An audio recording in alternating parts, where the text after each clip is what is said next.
Hello, it is Ryan, and I was on a flight the other day playing one of my favorite social spin slot games on ChumbaCasino.com. I looked over at the person sitting next to me, and you know what they were doing? They were also playing Chumba Casino. Coincidence? I think not. Everybody's loving having fun with it. Chumba Casino is home to hundreds of casino-style games that you can play for free anytime, anywhere, even at 30,000 feet. So sign up now at ChumbaCasino.com to claim your free welcome bonus. That's ChumbaCasino.com and live the Chumba life. No purchase necessary. VGW. Void where prohibited by law. See terms and conditions. 18+. This is VOCM Open Line. Call 709-273-5211 or 1-888-590-8626. The views and opinions of this program are not necessarily those of this station. The biggest conversation in Newfoundland and Labrador starts now. Here's VOCM Open Line host Paddy Daly. Well, all right, and good morning to you. Thank you very much for tuning into the program. It's Monday, May the 5th. This is Open Line. I'm your host, Paddy Daly. David Williams, he's produced the program. Let's get the week off to a flying start. That requires your participation. So if you're in the St. John's metro region, the number to dial to get in the queue, 709-273-5211.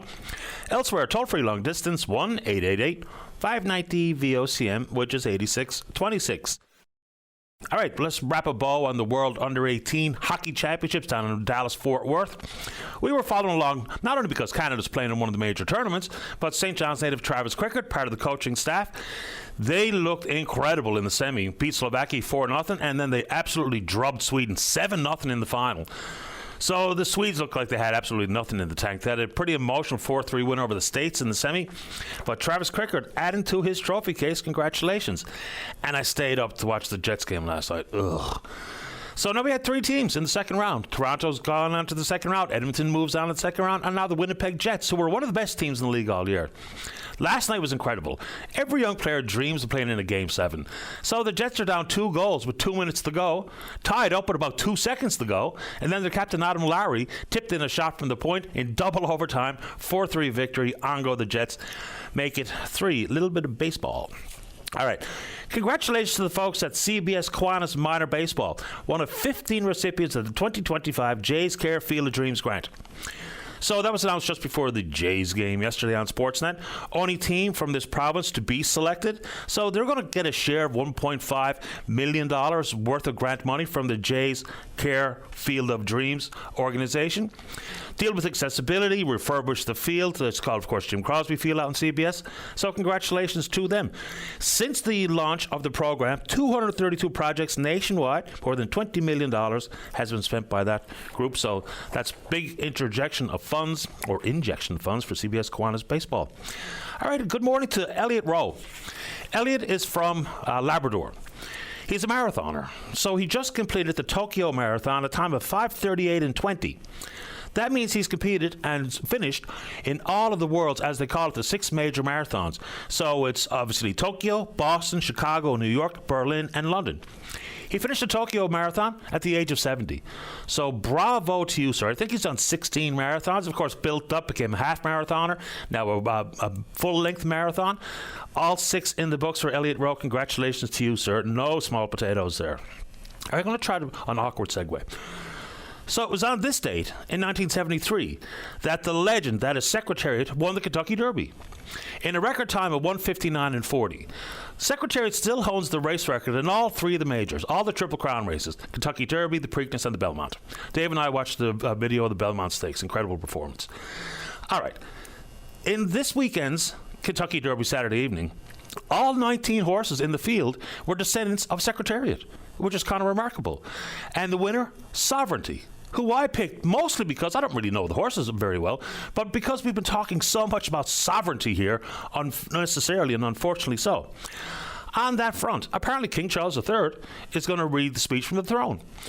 So that's generally offered by the Governor-General, of course, the monarchy's representative here in the country. But when Prime Minister Carney was asked about it, he said, well, it's the real official sovereign head of state. And so there you go. Province of Quebec, not pleased, to say the very least. In addition to that, so we can get into anything under the sun here this morning. So the Prime Minister is set to meet with President Trump tomorrow at the White House. And not because I say so, but on a weekend interview with NBC, the President is doubling down yet again on the 51st state stuff. Number one, it's never going to happen, right? Thankfully so. But he just keeps going with it. There was even a question about whether or not consideration of using the military to annex, to take Canada over. He said, oh, not necessarily, but still considering it with Greenland. So as much as people are kind of maybe sick, like I am, of listening to and talking about the actual relationship between Canada and the United States, we have to. It can't be the elephant in the room. It is a big deal. So what can anyone expect in an initial meeting between the Prime Minister and the President? I don't imagine a whole lot, but there's a lot to this. And, in addition, for a provincial-related issue regarding tariffs, people are sick of that word, so am I, the President now is threatening a 100% tariff on films that get done in Canada and exported to the United States. That's a big issue. I mean, Canadian cities and provinces have indeed offered big tax incentives to bring the big ones, whether it be with Crave or Netflix or just the major picture studios out of Hollywood. It contributes billions of dollars to the economy annually in this country. That could be a huge problem. Now, it might be a self-inflicted wound by the Americans, but it could be problematic for the rest of us. So anything under the sun there? And we can talk about the future of the monarchy, which when people say they're tired of it, and it needn't be that the case this day and age, it's a huge constitutional issue that requires not only opening the Constitution, but unanimous support for it between the Senate and Parliament and every province in the country. Not so sure we'll ever see the day, but I'll put it out there for your consideration. And anything in that front, we can take it on today. And now, as I say many times in the past, campaigning, I'm not going to pretend it's easy because it's very busy and time-consuming and tiring. But when compared to governing, it's the easy part. So now comes the time for the Prime Minister, yet to be formally sworn in, but for Prime Minister designate Carney, to get down to the brass tacks and try to deliver on the pretty significant campaign pledges made on the hustings. Whether it be in the middle-class tax cut, whether it be with international relations, there is so many serious matters to be dealt with in short order that now comes the hard part. Now comes the hard work. People will continue to have worries about a reimagined carbon tax. People will continually have worries about the future of the oil and gas industry. And let's dig into a few things. And now, of course, tax break on buying a new home, all of these things, some easier said than done.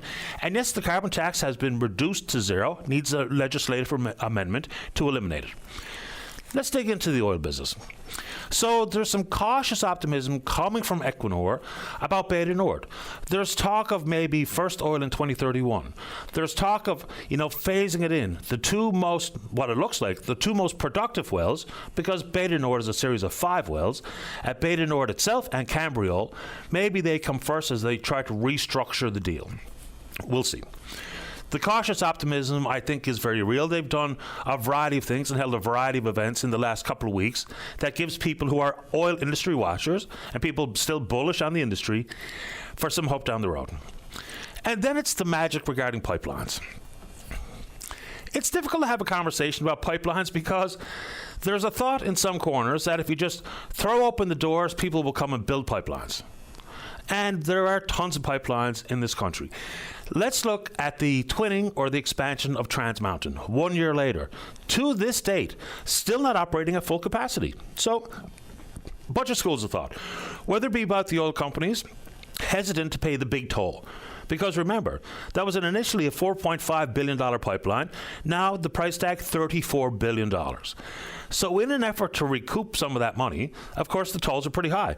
Now, they're not too far off capacity. In March, the pipeline moved about 790,000 barrels of oil per day. Full capacity, 890,000 barrels per day. Most of that oil, of course, somewhere in the neighborhood of 70% is destined for the Asian market. So whether it be China, Korea, Japan, India, Brunei, that's basically where that oil is heading. So if it is about the tolls, that's one thing. The CEO of the corporation says it's more about supply. But at the exact same time, Alberta last year, don't take it from me, take it from them. Alberta set new records in the first 3 months of this year, plus records last year. And that's all the most latest oil production data. Oil production in Alberta was around 4.19 billion barrels per day in March, according to ATP Financial. That's up from 4.04 million barrels at the same time last year. Here's the issue regarding business model and whether or not there is one at this moment in time. So it's a good way, I would suggest, for the government and the corporation that operates the twinning of the Trans Mountain Because the thought always was, at some point in the future, we'll sell it. Now, that's a pretty hefty price tag to carry with the debt that would go along with purchasing the actual physical pipeline itself.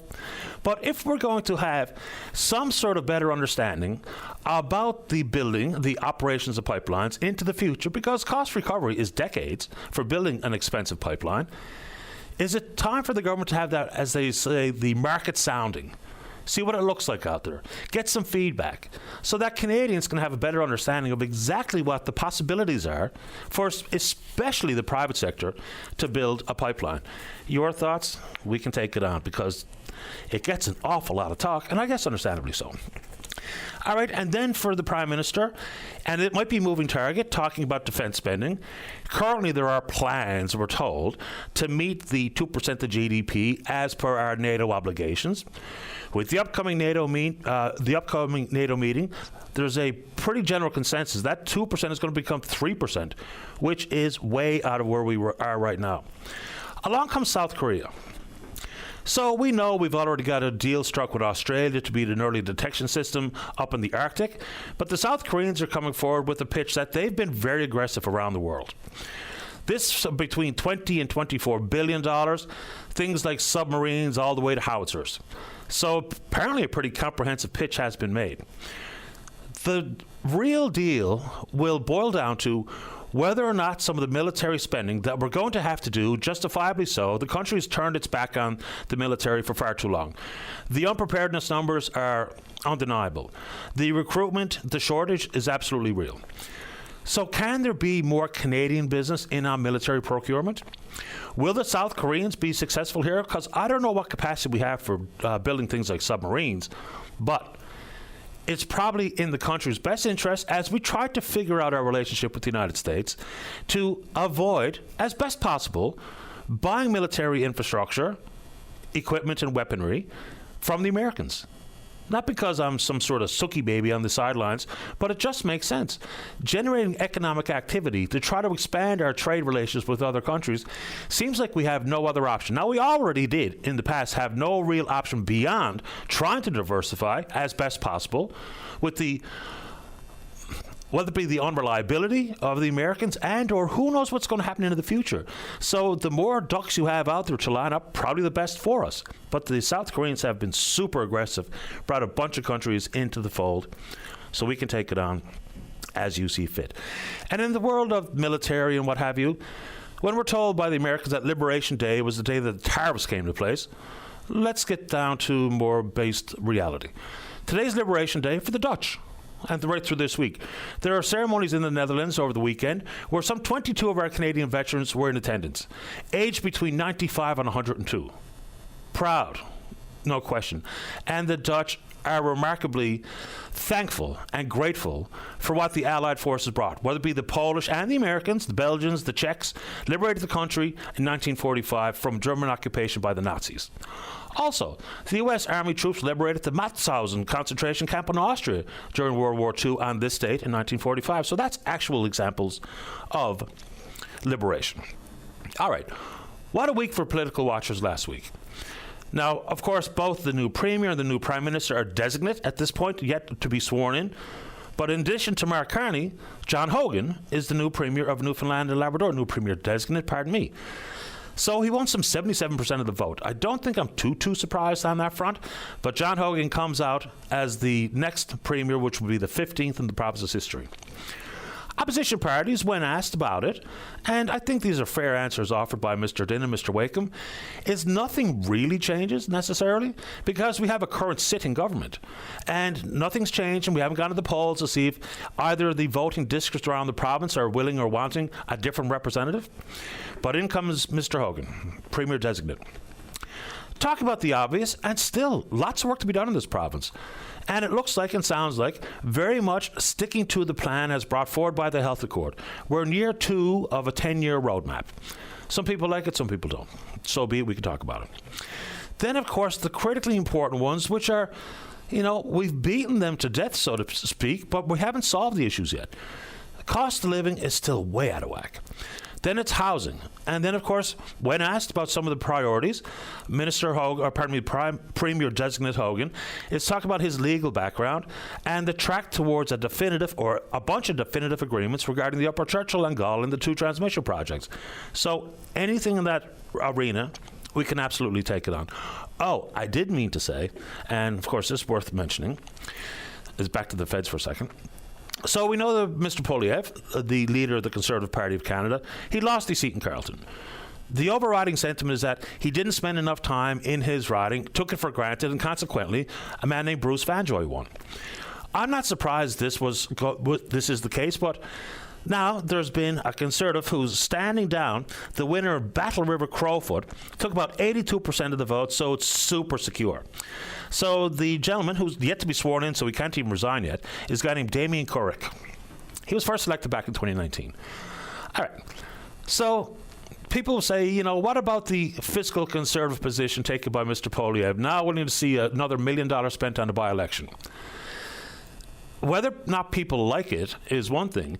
It's the same conversation about an unelected Prime Minister, at that time Mr. Carney, without a seat in the House of Commons.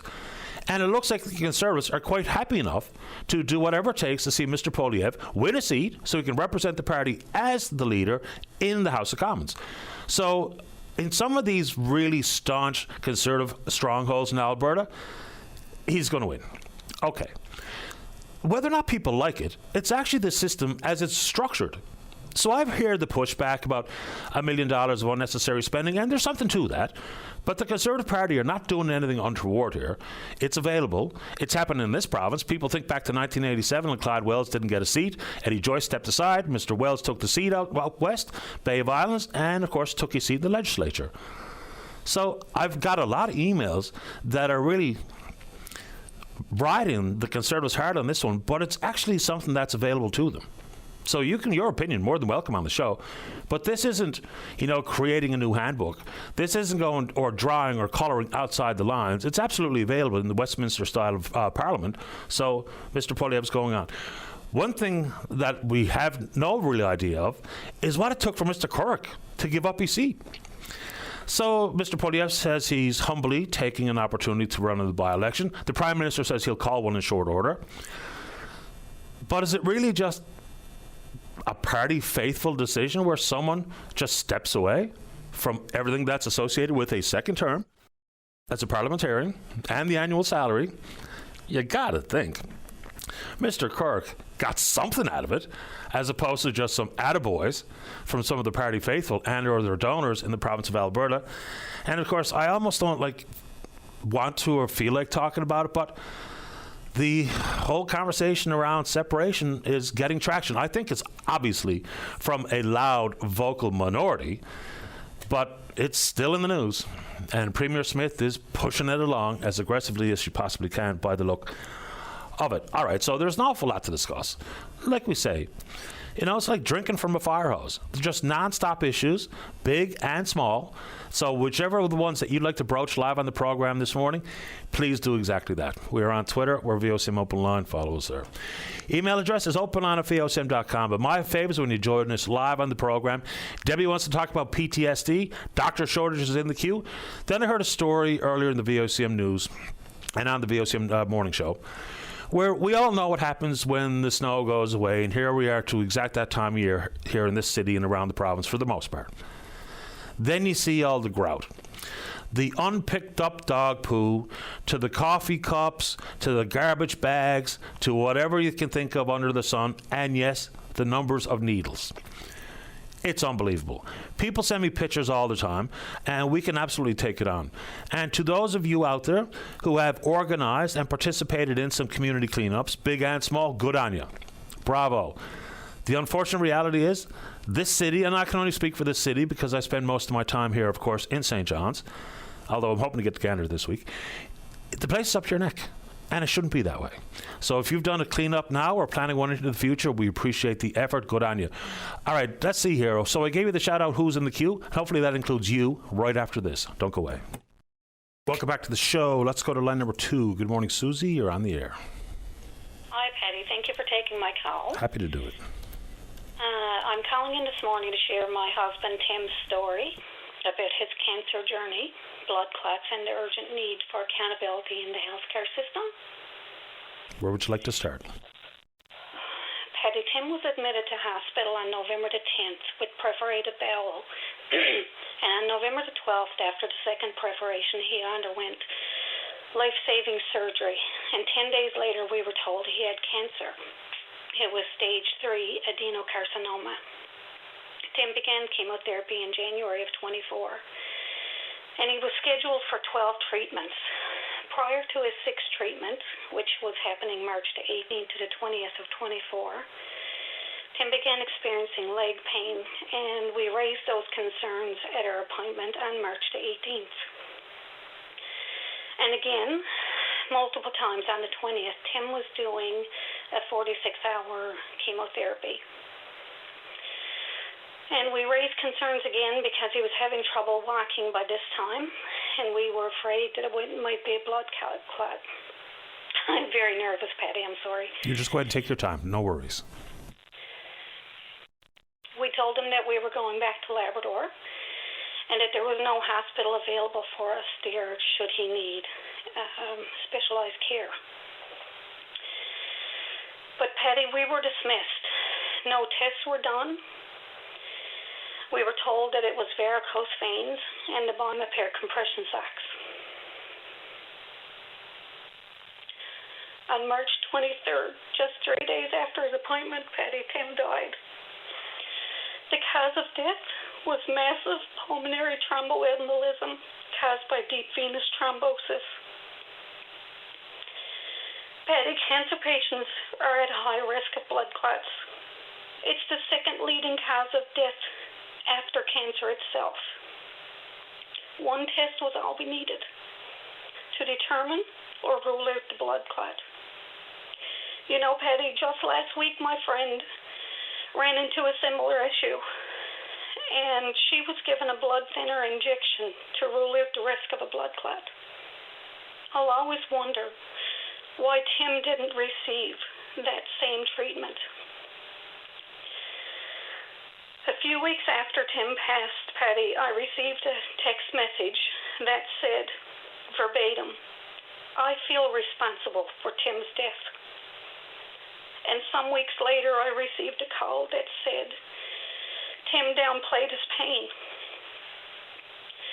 It was then, Patty, that I decided to hire a lawyer to investigate my husband's medical file. I also filed a complaint with the College of Registered Nurses. Unfortunately, my complaint was dismissed, and there were things that were said in the report that I had seen only for the very first time. Now, due to confidentiality reasons, I'm not allowed to talk about the report. However, I did add one piece to my Facebook write-up on April the 14th, and that was that we were advised to go to Emerge. And I can tell you one thing right now. If we were ever advised to go to Emerge because we initiated concerns about a blood clot, I can guarantee you that's the very next stop we would have made. Patty, well, nothing now can bring my husband back. By me telling his story, I hope and pray that somebody else's life can be saved. I hope people realize that they don't just have to take the answers that's given, that there are avenues to lodge complaints and issue concerns. I can go no further in my legal fight because there was no documentation put on Tim's file, his medical file, that ever alluded to. We brought up concerns about blood clots on both days, March the 18th and March the 20th. So my fight with the legal battle is over. However, I can still tell Tim's story, and hopefully that will help other people, and hopefully that will save other lives. But Patty, our healthcare system is in a bad state, and it needs, something needs to happen drastically for people to be listened to, especially cancer patients who are at a high risk for blood clots. Tim deserve better. He should still be here. We all deserve better. Susie, I'm obviously really sorry for your loss, and my deepest condolences. Before we talk a little bit more about Tim's death and the circumstances surrounding it and everything inside the system, if you don't mind, I'd like to spend a minute talking about his life. Can you tell us a bit about him and how long you were together, things like that? Yes. Tim and I were together just over 12 years, married for almost 10 before he passed. Tim was a wonderful man, Patty. I always said he was invincible. He was very loving and kind almost to a fault, and I know there's hundreds of people out there who would concur with that. He loved his family fiercely, and he'd literally give the shirt off his back for anyone he thought was in need. He was an exceptional man. Aside from all of that, Tim was a town councillor. He was a captain with the fire department. He was instrumental in setting up the SAR team here in Mary's Harbour. I think if I was to clue Tim up, I would have to say that Tim was a friend to all. How'd you meet? We met in Mary's Harbour. Actually, I was going through a divorce, and we met, and sometime later we began dating, and then we got married in 2014, and Patty, he was the very best thing that ever happened to me.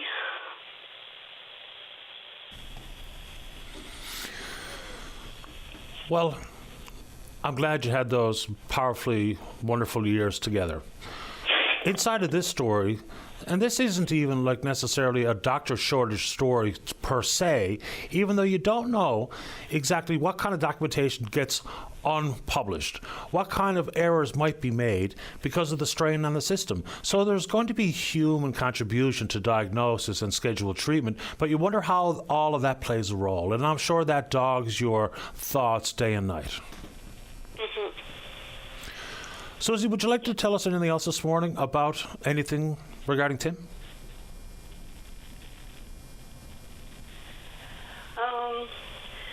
No, I think I've summed up his story pretty well there. And so, if you're up in Mary's Harbour and he was part of establishing the search and rescue, so he must have been part of the search for Mark Russell and Joey Jenkins. No, actually, we didn't have our team on the go at that time. Oh, okay. All right. Yeah. Susie, I appreciate your time, and once again, I'm sorry for your loss, and I know that you've sent me an email on this, and I'm glad you took the opportunity this morning to tell us your story, because telling the stories are important. Letting them fade away doesn't paint a picture and give a focus to what's going on in the system, and stories that need to be told. And I'm glad you did it this morning, and I really appreciate your time. Thank you, and thank you for giving me the opportunity to speak. Like I said, sharing Tim's story, hopefully other people will push just a little bit harder to get the care that they need. And get the answers they deserve. Yes, definitely. Susie, thank you very much. You take good care of yourself and stay in touch. Thank you. You're welcome. Bye-bye. Yeah, I'm not going to add anything to that. Let's take a break. When we come back, plenty show left for you. The topic entirely up to you. Don't go away. Welcome back to the show. Let's go to line number 3. Wanda, you're on the air. Good morning, Patty. How are you? Doing okay. How about you? Not too bad. I got to tell you, I was listening to the morning show and them talking about the needles around town. And I got to tell you, honestly, I am so fed up. I am wondering, how long are we going to let these drug addicts take over our city? There's not a walking trail. There's not a park you can go to anymore that you don't see them. Mind you, these are needles that are given to them for free, and they have no respect. Now they're sticking them in trees. I mean, come on. We don't know where the needles came from. So when you say, how long are we going to let drug addicts take over the city? So what does let them mean?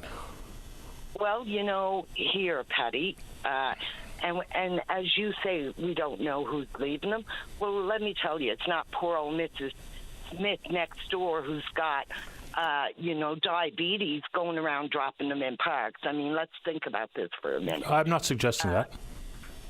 But, we have good local businesses, corner stores and local businesses shutting down because of crime. We have people's homes being broken into, car windows being smashed out, and shelter in place. Come on. How long are we going to let these drug addicts and criminals to support their addiction take over this city? And don't put it to mental health. I've heard that done so many times, and that gets my goat, because I have a child born with mental health. Born, not choice, born. These people have choices. And when these people are arrested, my God, breach of probation. Look at the dockets. They're 40, 50, 60 times they've been arrested. And they have total disrespect for the city. Total disrespect. And my biggest joke of yet, Paul Hogan elected Minister of Justice and Safety. What John Hogan. So, yeah, John Hogan. A couple of things. You say it's a matter of disrespect. Do you know what I think it is? I think when you're in the throes of addiction, it's not about disrespect. It's about you are almost virtually unable to make a good decision when you're addicted to the length that some of these people are.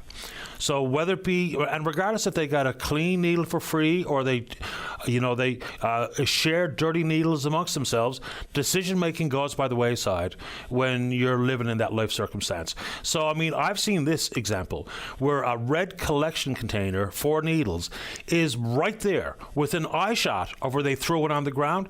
To me, that's a clear example of just completely absent of good decision making. And people could say, well, maybe their bad decision making started the first time they shot up with drugs. Fair enough. But once you get into that state where you are so severely addicted, how do people make a good decision? The short answer is they can't, and they don't. Yeah, but, we can't keep saying, oh, poor JoJo is addicted, so let him throw needles, let him break into people's homes, let him rob people's business. Nobody's saying that, though. We keep overlooking it. We keep overlooking it. These people need to be locked up.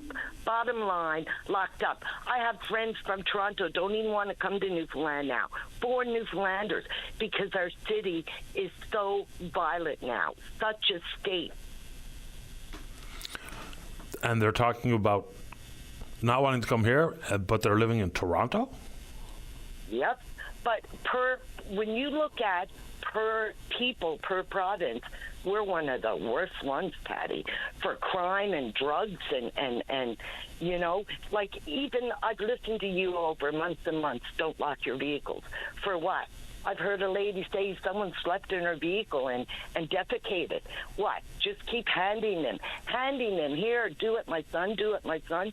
Take advantage of my life because the government's going to let you off scot-free. I'm sick of it. The only thing that I've ever said about locking your vehicle or not is a clear example that unfortunately my buddy faced is his briefcase was stolen out of the back seat of his car because they smashed the window. So number one, don't leave your briefcase in the car. Don't leave your leather jacket in the car. Don't leave anything of any value in the car. And if they want to, try to rumble through it for a few quarters that you have for coffee, it's better that they don't break the window. That's the only thing I've ever said about locking or not locking your doors. Well, it's our choice, really. Lock your vehicle or have your window smashed out. Should never be like that, Patty. Should never be like that. You grew up the same era I grew up. This has gone crazy. The city of St. John's has gone crazy. How many shelters in place have we had the past month? That's as much about the drug dealer as it as the drug user, I would think. The drug users who are severely addicted and they're throwing their needles all over the place, I don't think they're the same folks at that dealer level who've got the organized crime backing and the handguns and the other guns and the brass knuckles. Now, some of them, of course, will be involved in using weapons and threatening people because that's absolutely part of the lifestyle that they're enduring. And I don't know about putting up with it. I don't think anyone should have to put up with their public safety being compromised, regardless by who or from who or about what. And when you look at the police, when it's reported it's a drug house, they're doing an investigation that could take up to 2 years. What the heck? Investigation? Shut it down. Stop those drugs from getting to these people. It's all political. It's all corrupt. And as John Hogan now voted as premier of our province, listen, what'd you do for justice and safety? Not much, honey, because you can't walk the street if you're a person after dark anymore. Wanda, I appreciate the time. My thought. Would you like to say anything else? No, we are due for a change. Don't talk about tourism when Newfoundland is unfit to come to. Thank you. You're welcome. Take care. There's certainly pockets of different parts of the province that have changed dramatically. And like Wanda mentioned that we grew up in the same era, we're the same vintage. Fair enough. I'm not so sure how old Wanda is. But the primary difference here is, yes, are there more people using? Maybe. Probably. The biggest difference is the drugs themselves. Like whatever was on the street, so to speak, when we were growing up is not the drugs that are going around the streets and are so easy to get today. It's just a different beast, period. Whether it be the introduction of opioids into society and, I mean, the devastation wake of misery that's been left behind by that family and Purdue Pharma itself. And then it's the other synthetic drugs, the amount of people using intravenous drugs and how toxic, how dangerous they are. It's just not the world that I grew up in. It isn't. And then even in the world of weapons and drugs, I'm sure there were some weapons around when we were growing up. Inevitably, there had to be. But not to the extent we see today. Nowhere close. Nowhere near. You know, and this is not about, you know, taking my cue from the small screen being the television or the silver screen being a feature film, but the direct relationship between way more above the level of crime and criminal leaders that are part of the unfortunate reality of our communities today. The presence of organized crime is different here than it was when we were growing up too. Did we see a couple of those MCs go through Central? Yeah. I remember they used to set up shop on the Salmon Line there a few times when we were teenagers and whatnot. But is that the same thing we're seeing today? No, it's different. The drugs themselves, that's primarily the big difference for me. You know, if you knew someone that was, even if they were using LSD or cocaine or whatever, it didn't lead to the same level of absolutely being all consumed. Were there people addicted to cocaine when I was a kid? Of course there were. Absolutely. It stands to reason. But even if you talk about shutting down the drug houses, I think everyone, to a man, to a woman, would agree with that. I think on that front, many of these homes would be rentals. And so the landlords have to play a role here as well. They really absolutely do. And just like everything else in this world, you shut down a tent city, and I'm not saying there's no answers to these things because there are answers out there. You shut down the tent city and you think you've solved the issue regarding homelessness. You haven't. They go somewhere else. You shut down a crank house and you think, well, that's it for that. No, they go somewhere else. So when we just shuffle the decks on the Titanic here, then the same thing happens. We still hit the iceberg, we still sink, and people still die. So the answer's got to be somewhere different than what we're doing, because what we're doing currently isn't working. Let's take a break. When we come back, Nicholas Keogh, he's in the queue. He's provincial chair of the Canadian Federation of Students NL. He wants to talk about the new president at Memorial University. I believe her name is Dr. Janet Morrison. Don't go away. Welcome back to the show. Let's go to line number 4. Say good morning to the provincial chair of the Canadian Federation of Students NL chapter. That's Nicholas Keogh. Good morning, Nicholas. You're on the air. Good morning. Thank you for having me. Happy to have you on. How long have you been the president of that particular organization? So that's actually, I just started May 1st, so 4 days ago. Congratulations. Yeah. And I'm gone from Munsu now, and now I'm at the Canadian Federation of Students, so just the umbrella organization of all the student unions in the province. Well, congratulations on your post. It's a big one and an important one. I know you want to dig in on the new president at Memorial University. She's not an unknown entity as it pertains to, leadership in academia. Dr. Janet Morrison comes to the province after sitting at the helm as the vice chancellor and the president at Sheridan College. Your initial thoughts? So I think I have a unique perspective here because I was on the presidential search committee, and while I can't speak to the inner workings of the presidential search committee, I do feel like I have a bit of a better knowledge of the candidate, or of the president now, I guess. I think that she has really presented herself as someone who's student focused and who's focused on rebuilding trust and transparency and everything. And I think that those are the exact things that we've been looking for in a leader at Memorial and for a really long time. And throughout the process, it was a hybrid search, so we were actually able to get feedback from a few students and faculty and staff at the university. And the students really did love Dr. Morrison and really did respect the way that she spoke to them and everything. I think it definitely spells good things for the university as a whole. We're, as they say, letting her get her feet wet and get settled before we have her on the show. And of course, we have all intentions of doing exactly that. So the way with which Dr. Morrison handles herself and dealing with the staff and dealing with the students and being open and available, all very important. And she's also made reference to maintenance and or infrastructure deficits, not only at Memorial University, but inside public infrastructure right across the country, including post-secondary institutions. So you can't judge based on her past actions, but they are, I would imagine, part of the conversation. So there were some pretty major cuts at Sheridan College. 40 programs on hold, bunch of staff laid off.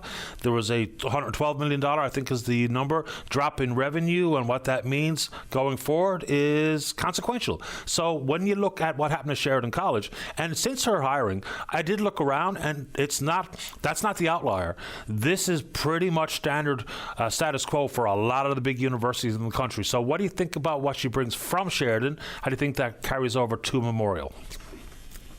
Absolutely. Well, I would never be happy about cuts, especially to the faculty unions, the staff unions, everything.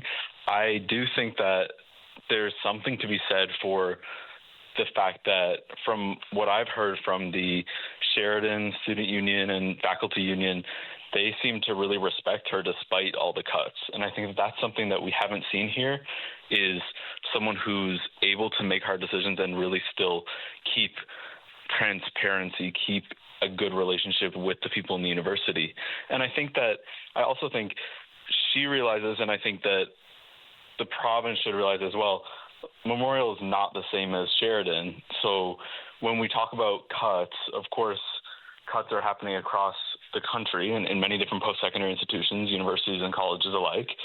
But in a province where we do have a fairly low rate of post-secondary education for our population, and we do have an aging population, we need immigration, I do think that there's a better chance for increased funding and to really change that around where you might not see that type of momentum in Ontario. Fair enough. So now you get the opportunity here, and here's your druthers, and if you want to put a priority list forward, which I'm sure you've already done representing the Canadian Federation of Students, but what's the priority list look like? Because the issue of communication is obviously important. When things come out of nowhere and then there's no rationale or explanation offered, then you get off to a bad start. So let's have a peek at your priority list for Dr. Morrison. Yeah, I mean, I think, as you said, number one to me is communication, regularly meeting with student leaders, regularly meeting with all the different people on different campuses, faculty, everyone, and really making sure that they feel like they are being included in conversations before they happen. I think that's a really big thing, but I also would say that rebuilding trust and rebuilding a sense of community with students where they feel that they can come to the president, or they can come to at least someone in the president's office, that administration is really listening to the students and understanding. And I would say that I would really want a president that is able to publicly advocate for the funding issues that we're seeing at Memorial. I think in past years, administrators have been a bit scared to do so because of the relationship that they're trying to have with government. But I think that Dr. Morrison has a really strong background in government relations, and I think that she can balance having a strong relationship with government while also being honest about the funding challenges. I think that even what we see now after the budget has been released, Memorial is happy about these increases in funding, obviously, and it seems as though before that, there wasn't that much public advocacy from the administration. I think that this is something that she could change. I think that she could really advocate for lower tuition, for better funding for the infrastructure issues. I really do think that those should be her priorities in terms of really maintaining and building a relationship with students.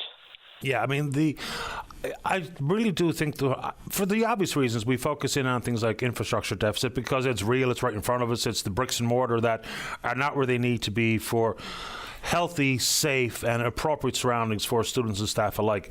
But $70 million over the course of 8 years, when you're looking at a right now infrastructure deficit of, $480 million, it's really difficult to think that that's going to go very far. It will indeed have the opportunity to put some Band-Aids on some glaringly obvious problems. But renegotiating with the province when they've been pretty firm. Since that $65 million was backed out and what we saw in the resulting tuition hike, the province has been pretty clear. That's not coming back. So, again, that sort of relation and government relations and her track record there, do you think it will change the water on the beans versus whatever happened under Vian Timmins or under Neil Bowes or any other president? Well, I'd actually disagree with you. I don't think that government has been as firm as they've been saying, because I think this year we've seen a slight increase in funding. Not that it's enough. As you said, 70 million is not enough, but I do think that government is listening a little bit. And I think when we talk about that $68 million that was cut, that caused the tuition hikes, that was actually, so there was supposed to be a cut every single year for the 5 years between 2021 and 26. This year, they actually paused those cuts and so that they're extending to at least 2027. So there is actually some movement even on that. I think that if we have a good leader that is able to communicate with government and really impress upon them the importance of the university, that it could really make a difference. Well, and this is I'm offering this not to be saucy, but that's a little bit of a change in tune from you as well, because with Monsu, it was we need this and we need it all now. And now I think maybe in a different role and maybe giving government possibly the benefit of the doubt or whatever the proper phrase is here, because things weren't going to change in full. And I guess I should have done a better job as opposed to how I offered that ham-fisted comment. What I was trying to say is that full reinstated $65 or $68 million was not going to happen. Delaying cuts, obviously helpful, but I think that's what I was saying. Maybe it did a poor job of it, is that $68 million, we're not throwing that back in the budget, and all of a sudden we'll see you backpedaling with tuition and fees and what have you. But bravo, good job, Nicholas. Anything else before I get to the news? No, that's it. Thank you so much. Appreciate your time.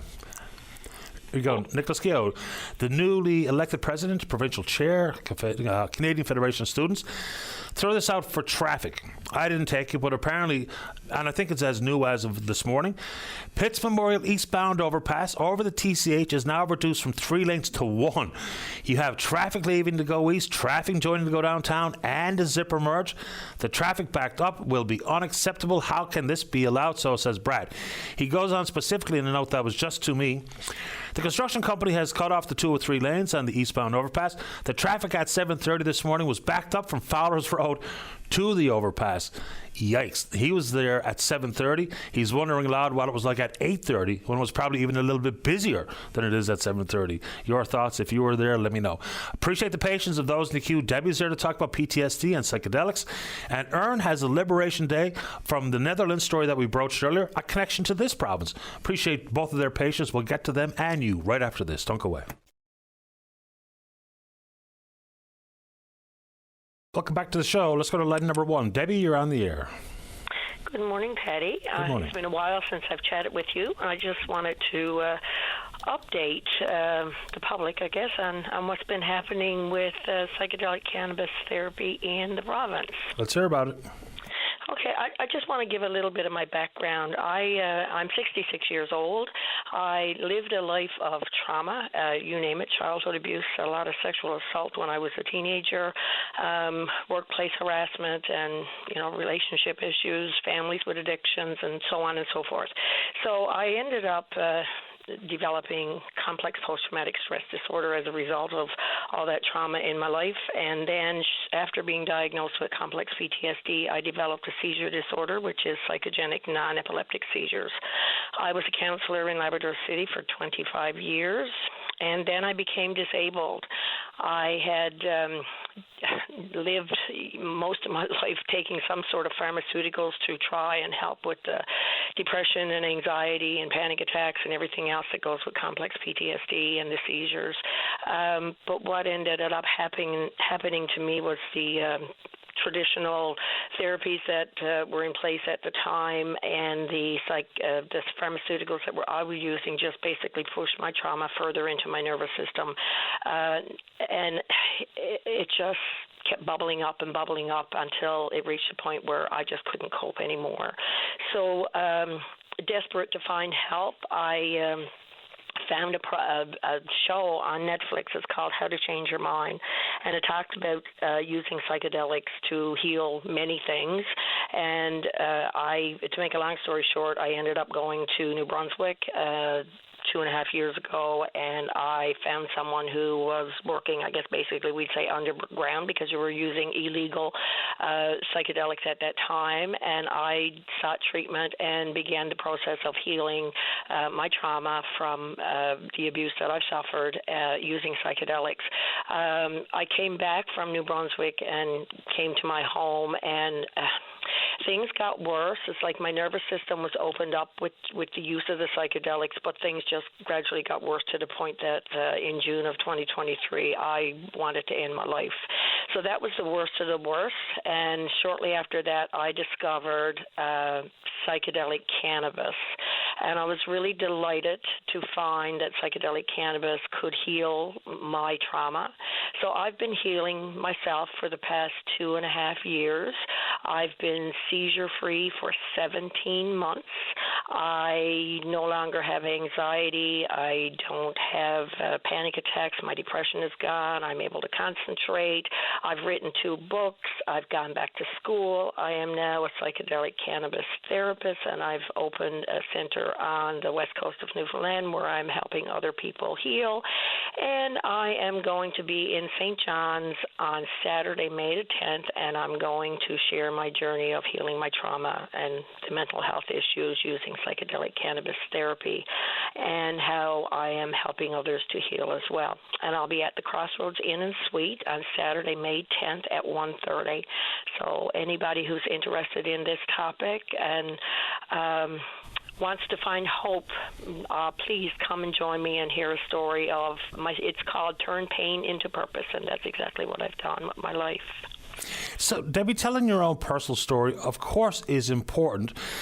I assume it's going to come with the caveat that we are talking about clinical treatment. We're not talking about self-medicating. We're talking about doing this under the auspices of a doctor or in consultation with a physician, right?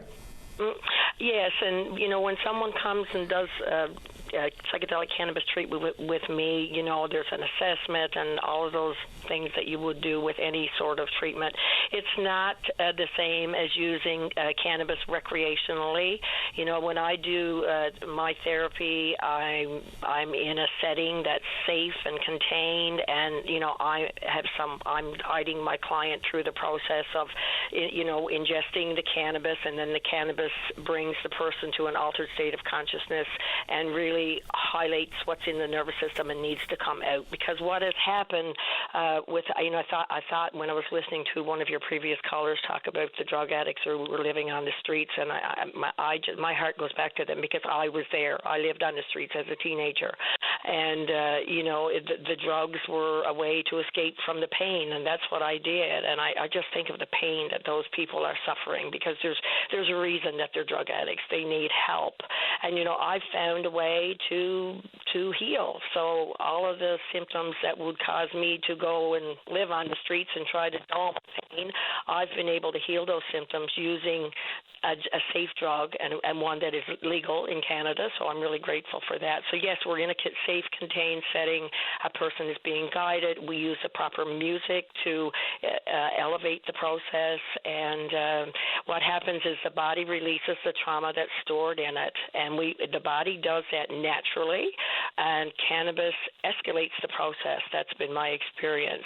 And, a person will probably shake, and they may feel some tingling, some heat. It's all somatic release, and it's amazing. I'm a miracle. It's a tricky public conversation, and you and I know why. Because when someone makes a reference to whether it be ketamine or psilocybin or LSD or any other MDMA, we all consider them primarily just street drugs. Right. There are some bodies of work being conducted, and there's no real huge studies in Canada that Health Canada can latch onto about whether it be increased risk and the increased risk of death and those types of potentials, because that's got to be important inside a clinical trial setting. But we've got to ensure that we can draw a very distinct difference between buying something in the shadows of the downtown core of the city versus sitting in a doctor's office in consultation regarding the possibility, whether it be to treat your PTSD or other mental health related matters, with things that people think are street drugs but can indeed be used and certainly beneficially used for folks who are struggling. So that's where the conversation becomes tricky. I guarantee you there's people sitting at home right now saying, how the hell is Patty Daly and Debbie Williams promoting the use of illegal drugs? We're not talking about the illegal by use. The way. Pardon me? Debbie Sampson. Oh, Debbie Sampson. Pardon me, Debbie. I apologize. Yes, that's okay. And, you know, talking about it in two different veins, not using it for fun on Friday night with the boys. We're talking about using it to treat something in a clinical setting. So they are different conversations, and hopefully we can, and it's not splitting hair because they're distinctly different.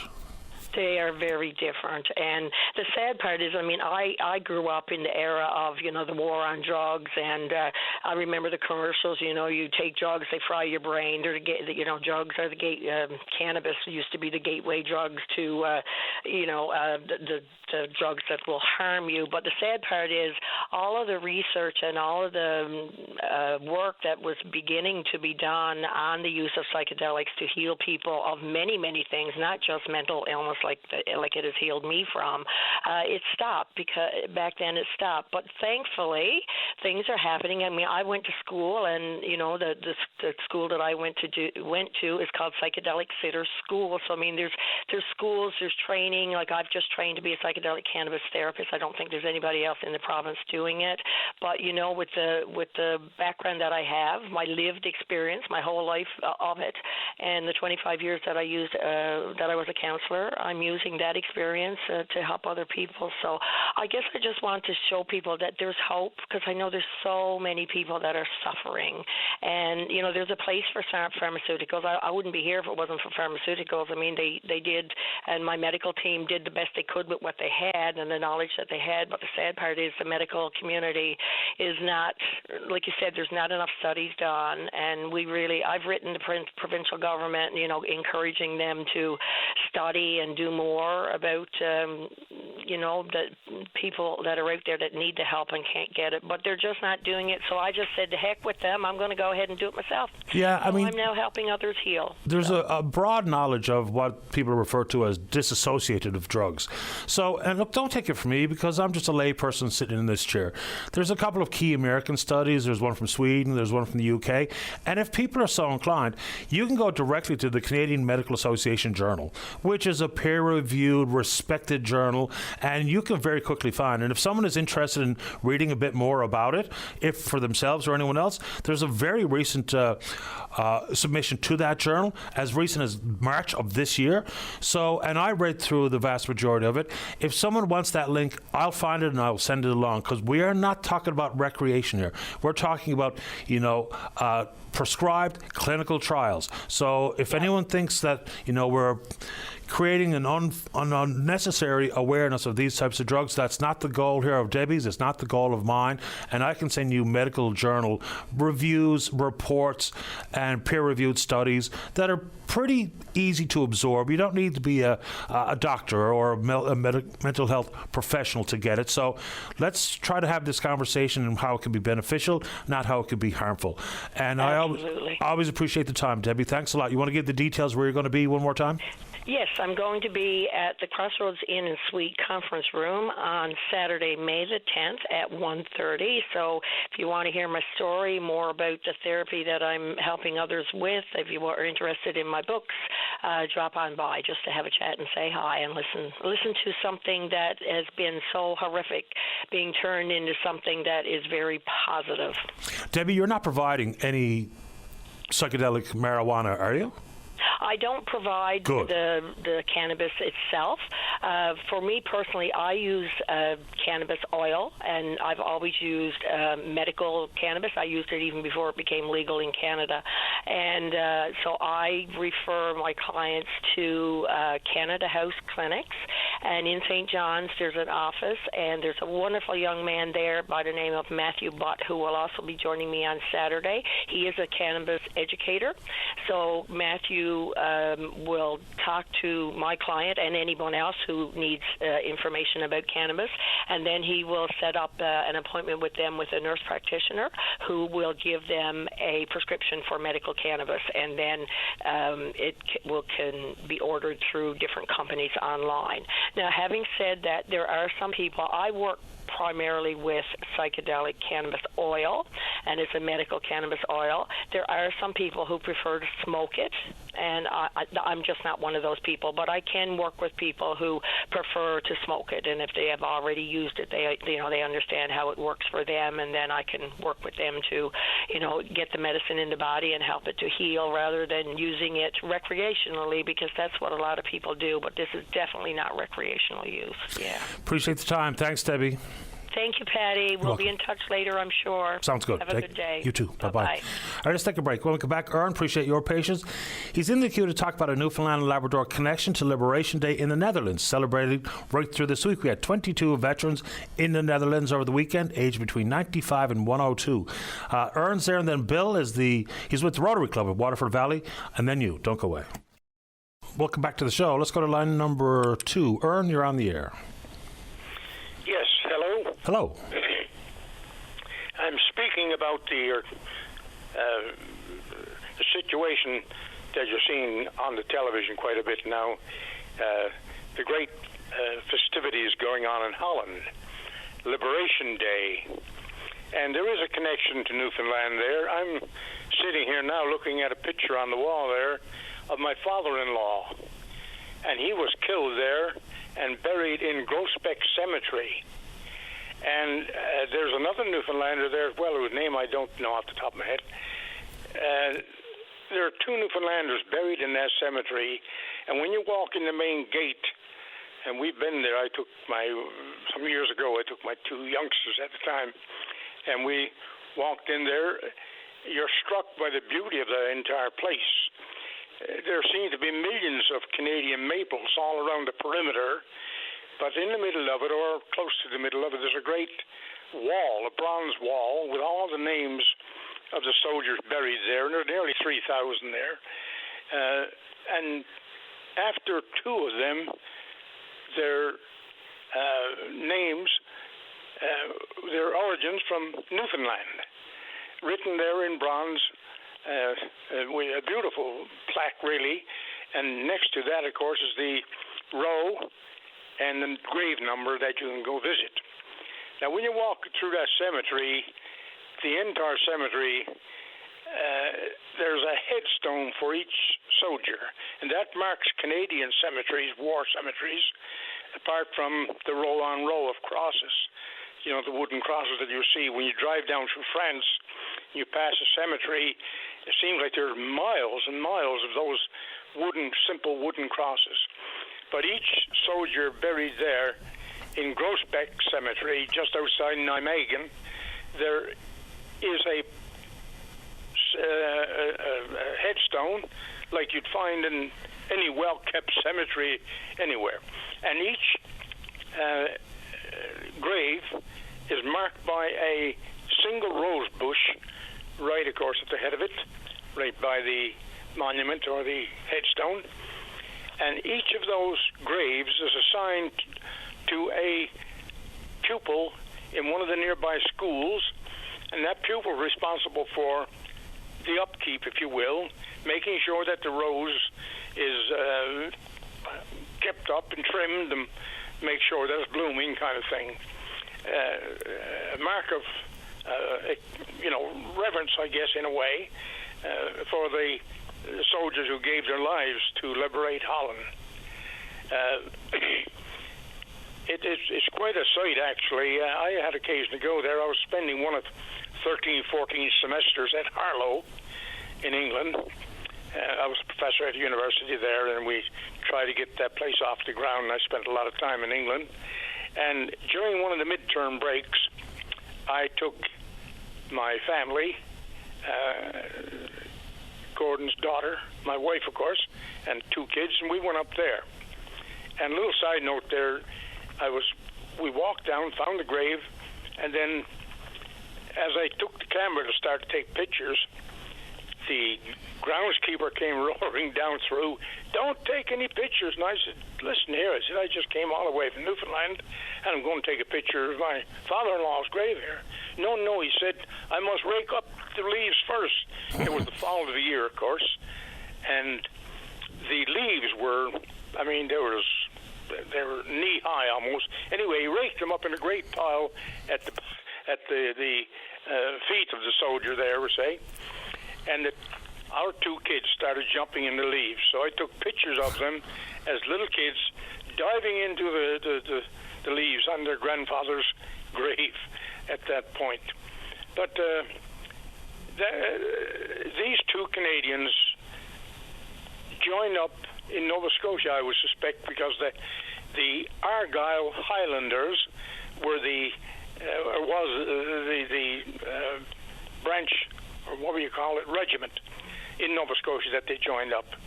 And so there must have been another Newfoundlander working in Nova Scotia. Now, what brought him to Nova Scotia is quite a story. His father experienced 2 bad years of fishing there in Trinity Bay, and being a young man with a young family, 8 or 10 years old, he said, "I got to do something to make a living." Now, here he was, completely illiterate. I mean, he's a story unto himself. And he took his family and went to Nova Scotia. Went to Imperial Oil, and they, of course, what are your skills, what have you? I'm a fisherman. What else can you do? Well, I can do night watch if you want me. And they said, "Okay, we got an opening for a night watchman." He was with Imperial Oil all his life from there on, and he retired from Imperial Oil with 3 pensions. He was there that long. When they changed pensions, he said, "No, I'll keep paying to the old one, and I'll pay into the new one as well." So when he retired, he had 3 pensions coming in. Good for him. I used to take him, when he came down here visiting, I'd take him to the bank, and I'd initial it, of course. He'd mark his X, and I'd initial his X. I had a great laugh for that. But he couldn't read his name even. But he was a tremendous family man, and raised a beautiful family there in Nova Scotia, and the rest of his family, they're in Nova Scotia and what have you. His grandkids and great-grandkids are there in Nova Scotia now. We visit him once in a while. But Gordon Smith was his name. If you're over in Winterton and that area, and you want to go for a swim, or New Perligan, they have go up to Frank Smith's garden, and Frank Smith's garden is the swimming hole. Well, that's who my wife's grandfather is, Frank Smith. He's quite a character. Fantastic. Little story. I've been in that swimming hole, and so now that you're connecting all these dots, they're fascinating stories. Very quickly, I know we refer to it as the First Canadian Army, and they would have been, liberated the estuary, what's it called, Scheldt, and the port of Antwerp, and would have been in Apeldoorn. I'm trying to find out what members from Newfoundland at that time would have been in either of those 3 areas. I'm having a hard time getting all the information, and prior to liberation, just for a personal point of interest, I have a friend of mine who's from here but lives in Alberta. His grandfather was flying with the British Air Force and flew dozens of sorties, dropping food and other provisions into the Netherlands prior to the liberation. So that's just one more I want to throw out, because that was fascinating stories that he was able to tell as well. Yeah. Now the whole story is being put into book form by a soldier or an ex-soldier or something. He's associated with the Argyll Highlanders. He's writing the history, and he's been in touch because he wanted the story of Gordon. So he phoned us several times in the last year, and I don't know if the book is out, but it should be out shortly. How we know about the death of Gordon is some years ago I was principal of the school there on Adams Avenue, and the phone rang one morning, picked it up. This is my mother-in-law. She's crying. And she said, "Can you come down?" Now, they didn't live very far from the school, so I jumped in the car and ran down. "What's the problem?" She said, "I just got a letter." She said, "She passed me the letter." And this was a letter from the guy who carried him on his back when he was injured and wounded badly. And he said, all he said to me as I was trying to lug him back to the field hospital, he said, "You're a fine horse, Bob." He said, "You're a fine old donkey, Bob. Keep going." And he said he always had a joke. He said, and he never murmured a thing. He said, and I carried him back to the hospital, put him in bed. And he said, then next afternoon, I went to visit him, and he just slipped away. So you got a bit of first information.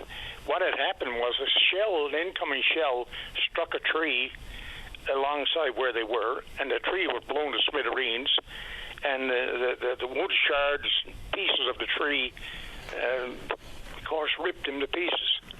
And that was the story of his death. And this guy wrote the story. He said, I can't get over it. This comes across my mind quite a bit. 25 years after, it's the 25th anniversary of that particular episode, he wrote this letter he finally tracked down where Ruth's mother is living and what have you, because by that time she had married again and had 2 boys. But it certainly had a personal touch to it, so we learned more than perhaps we wanted to know about that sort of thing. But it's quite a story of how he ended up there. One evening at supper time, he sits down to supper in Nova Scotia. They're young men, and his older brother says, "Well, I did something today." He said, "What do you do?" He said, "I signed up," he said, "with the Argyll Highlanders," he said, "the Canadian Armed Forces." He said, I'm going to go overseas somewhere," he said, because the war was about to break out. And he said, "Not without me or not." And he jumped up from the table and went down and enlisted. And so the 2 boys, only one of them came back, of course. And his brother-in-law went over as well. So the family had quite a connection with the war effort, you know. And, well, anyway, that's the story of Gordon Smith. A remarkable tale. I really appreciate your time and for sharing that this morning. Really thoroughly enjoyed the call. Thank you. Take good care, Aaron. Stay in touch. Have a good day. The very same to you, sir. Bye-bye. Fantastic. So, of course, because of the control of the Port of Antwerp and the Scheldt estuary and other moving parts, it, of course, is part of the Battle of the Atlantic, the longest continuous battle of the Second World War. It went all the way from September 1939 up to Germany's surrender this month in 1945. So, truly amazing stuff. All right, let's get to the break. Don't go away. Welcome back to the program. Generally gets a pretty immediate reaction to the various phone calls. And Ern's call, no different. People were absolutely enthralled with the story and the relation of this province with Liberation Day in the Netherlands and prior to it. So thanks, Ern, for doing it. I'm getting plenty of emails saying, please remind folks that we're really appreciative of those types of calls and for Ern's time this morning. Happy to do it. Oops. Let's go to line number 3. Say good morning, Bill Stoyles with the Rotary Club of Waterford Valley. Good morning, Bill. You're on the air.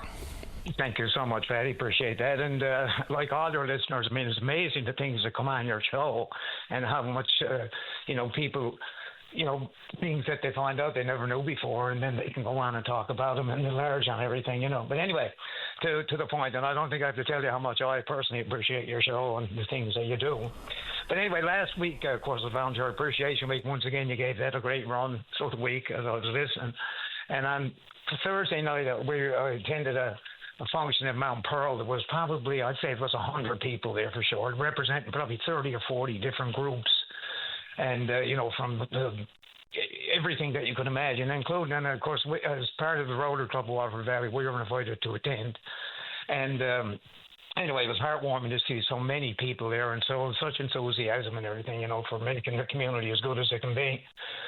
The Rotary Club Water Valley, we'll be 50 years old now, I think, in 3 years' time. But the Waterford River we have two main focuses. One is mental health, and we have a committee set up to, do what we can to help in different areas of that. And then we have the Waterford River Environments, and I chair that committee and have now for probably 15 years, I'd say. But anyway, around this time of the year now, we get ready for our spring cleanups. And so what we do, we kind of do reconnaissance. We go up and down the valley and try to pinpoint areas that need our attention or the attention of our volunteers. And so anyway, that's been ongoing. I did have a very heartwarming moment last week. I felt that prompted my call. I sent you those pictures. I went into some business there that, that like a bomb had hit it, the dumpster there wasn't looked after properly, and the litter blown around, and my God, it looked shocking. And I talked to a young fellow there. He said, "Come up." He said, I'll introduce you to the boss. So I went up and said, introduce myself with Rotary, and this is what we're trying to do. And he said, "No problem." He said, "We'll do what we can." And he said, "I'll get the boys out now, and we look after that." So now I've heard that before, over 15 or 20 or 30 years. But anyhow, in the meantime, the next morning, about 10 o'clock in the morning, he sends me a picture, 3 or 4 pictures of the area that I had photographed and shown him the pictures of. And it was just like, he turned it into a park. And these were, like I said, 4 or 5 young men, and who cared, and they did that. And it was, like I say, it was wonderful to get that type of reaction, get it so swiftly. Anyway, in Donovan's in particular, our area goes from Paradise to say Donovan's, and we consider right as far as Fort Amherst to be part of the Waterford Valley, and the part that we try to look after. And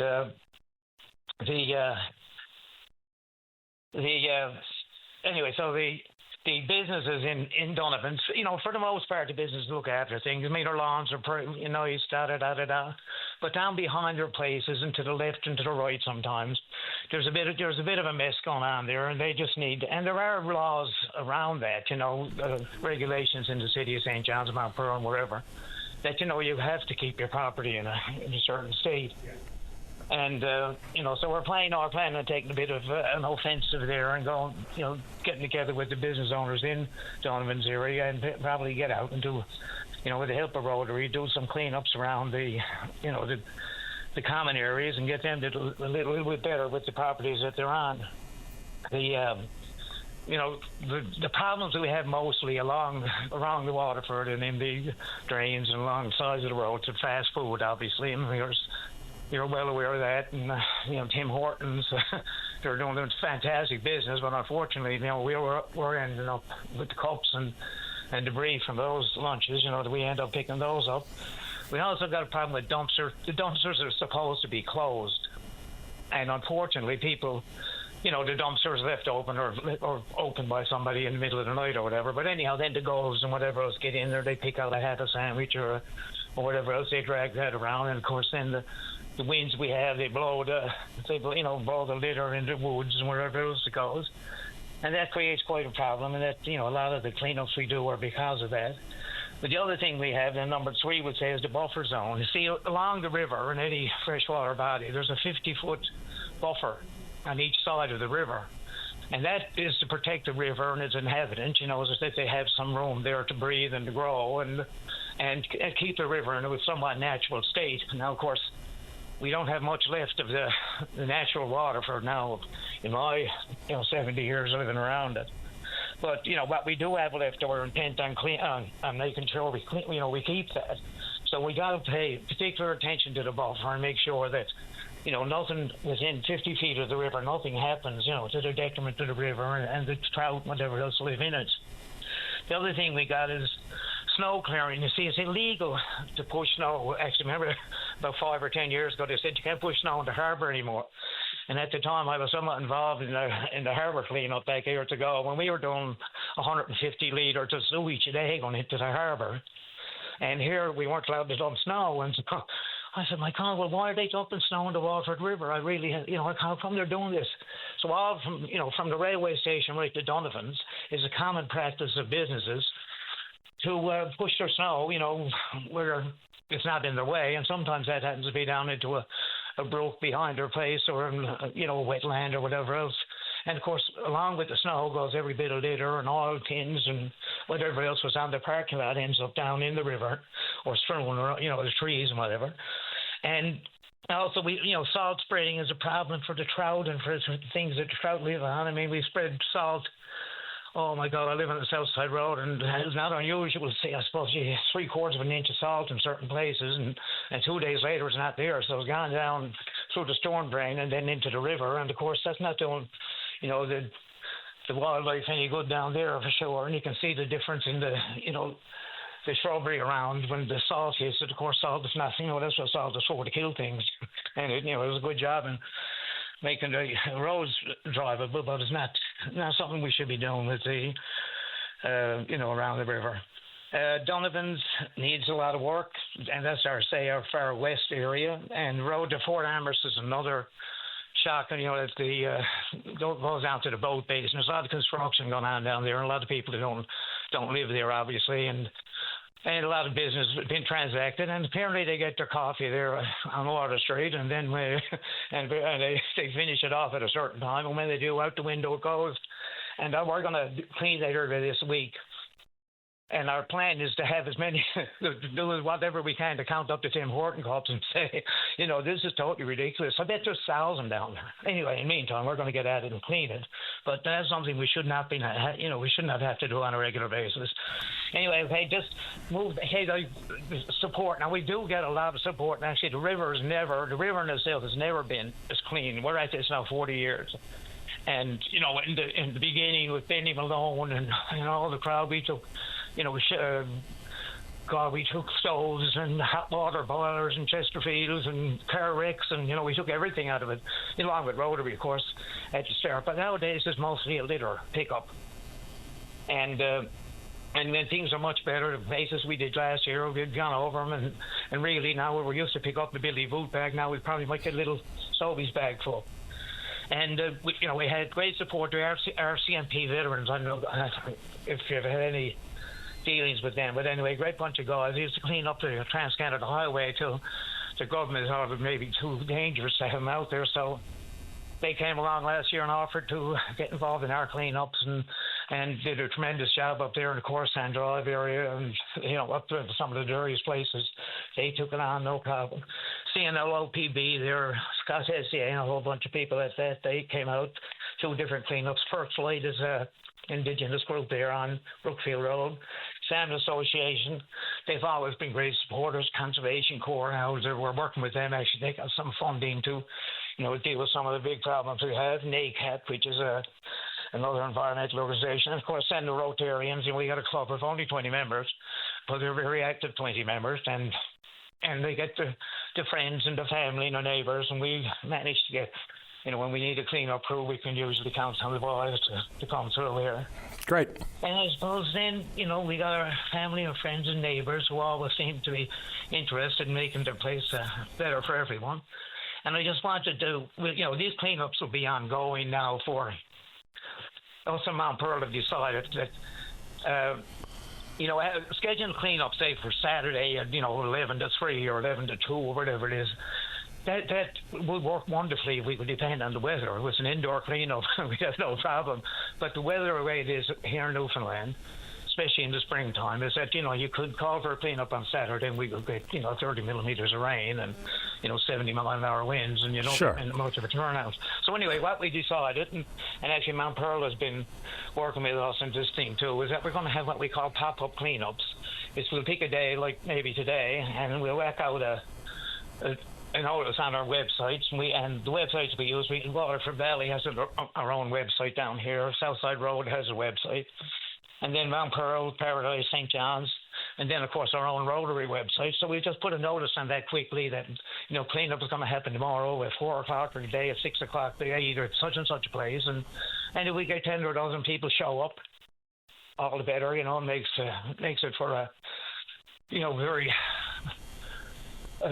appreciated tonight, I suppose, get people out and get the clean-up done. Yeah, of course, and many hands make for light work. So good on you and the Rotary for all the decades of work to preserve, especially the buffer in and around the river, and of course throughout the Waterford Valley. Appreciate the time. Keep up the good work, Bill.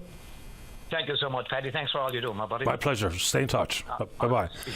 And also, for folks in the east end of town, or wherever you are, so there's a cleanup coming up at noon today with Clean St. John's pretty much dissolved. So this is called Clean Up with Chris Fudge and Friends today at noon at St. Patrick's Mercy Home. So just there between Smithville Crescent and Elizabeth Avenue. If you are able to join, whether it be Chris Fudge and Deputy Mayor Sheila O'Leary and others who will be there to clean up around that property and then consequently along the Rennies River. Let's take a break. Don't go away.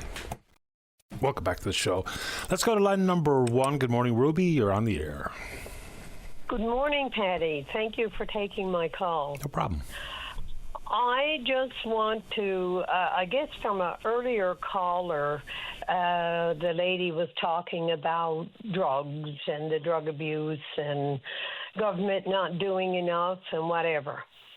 Anyway, I just want to touch on that. I agree with her that there are a lot of things that government can do, but it has to start with finding shelters or making sure that it's affordable homes so some of those homeless people can live.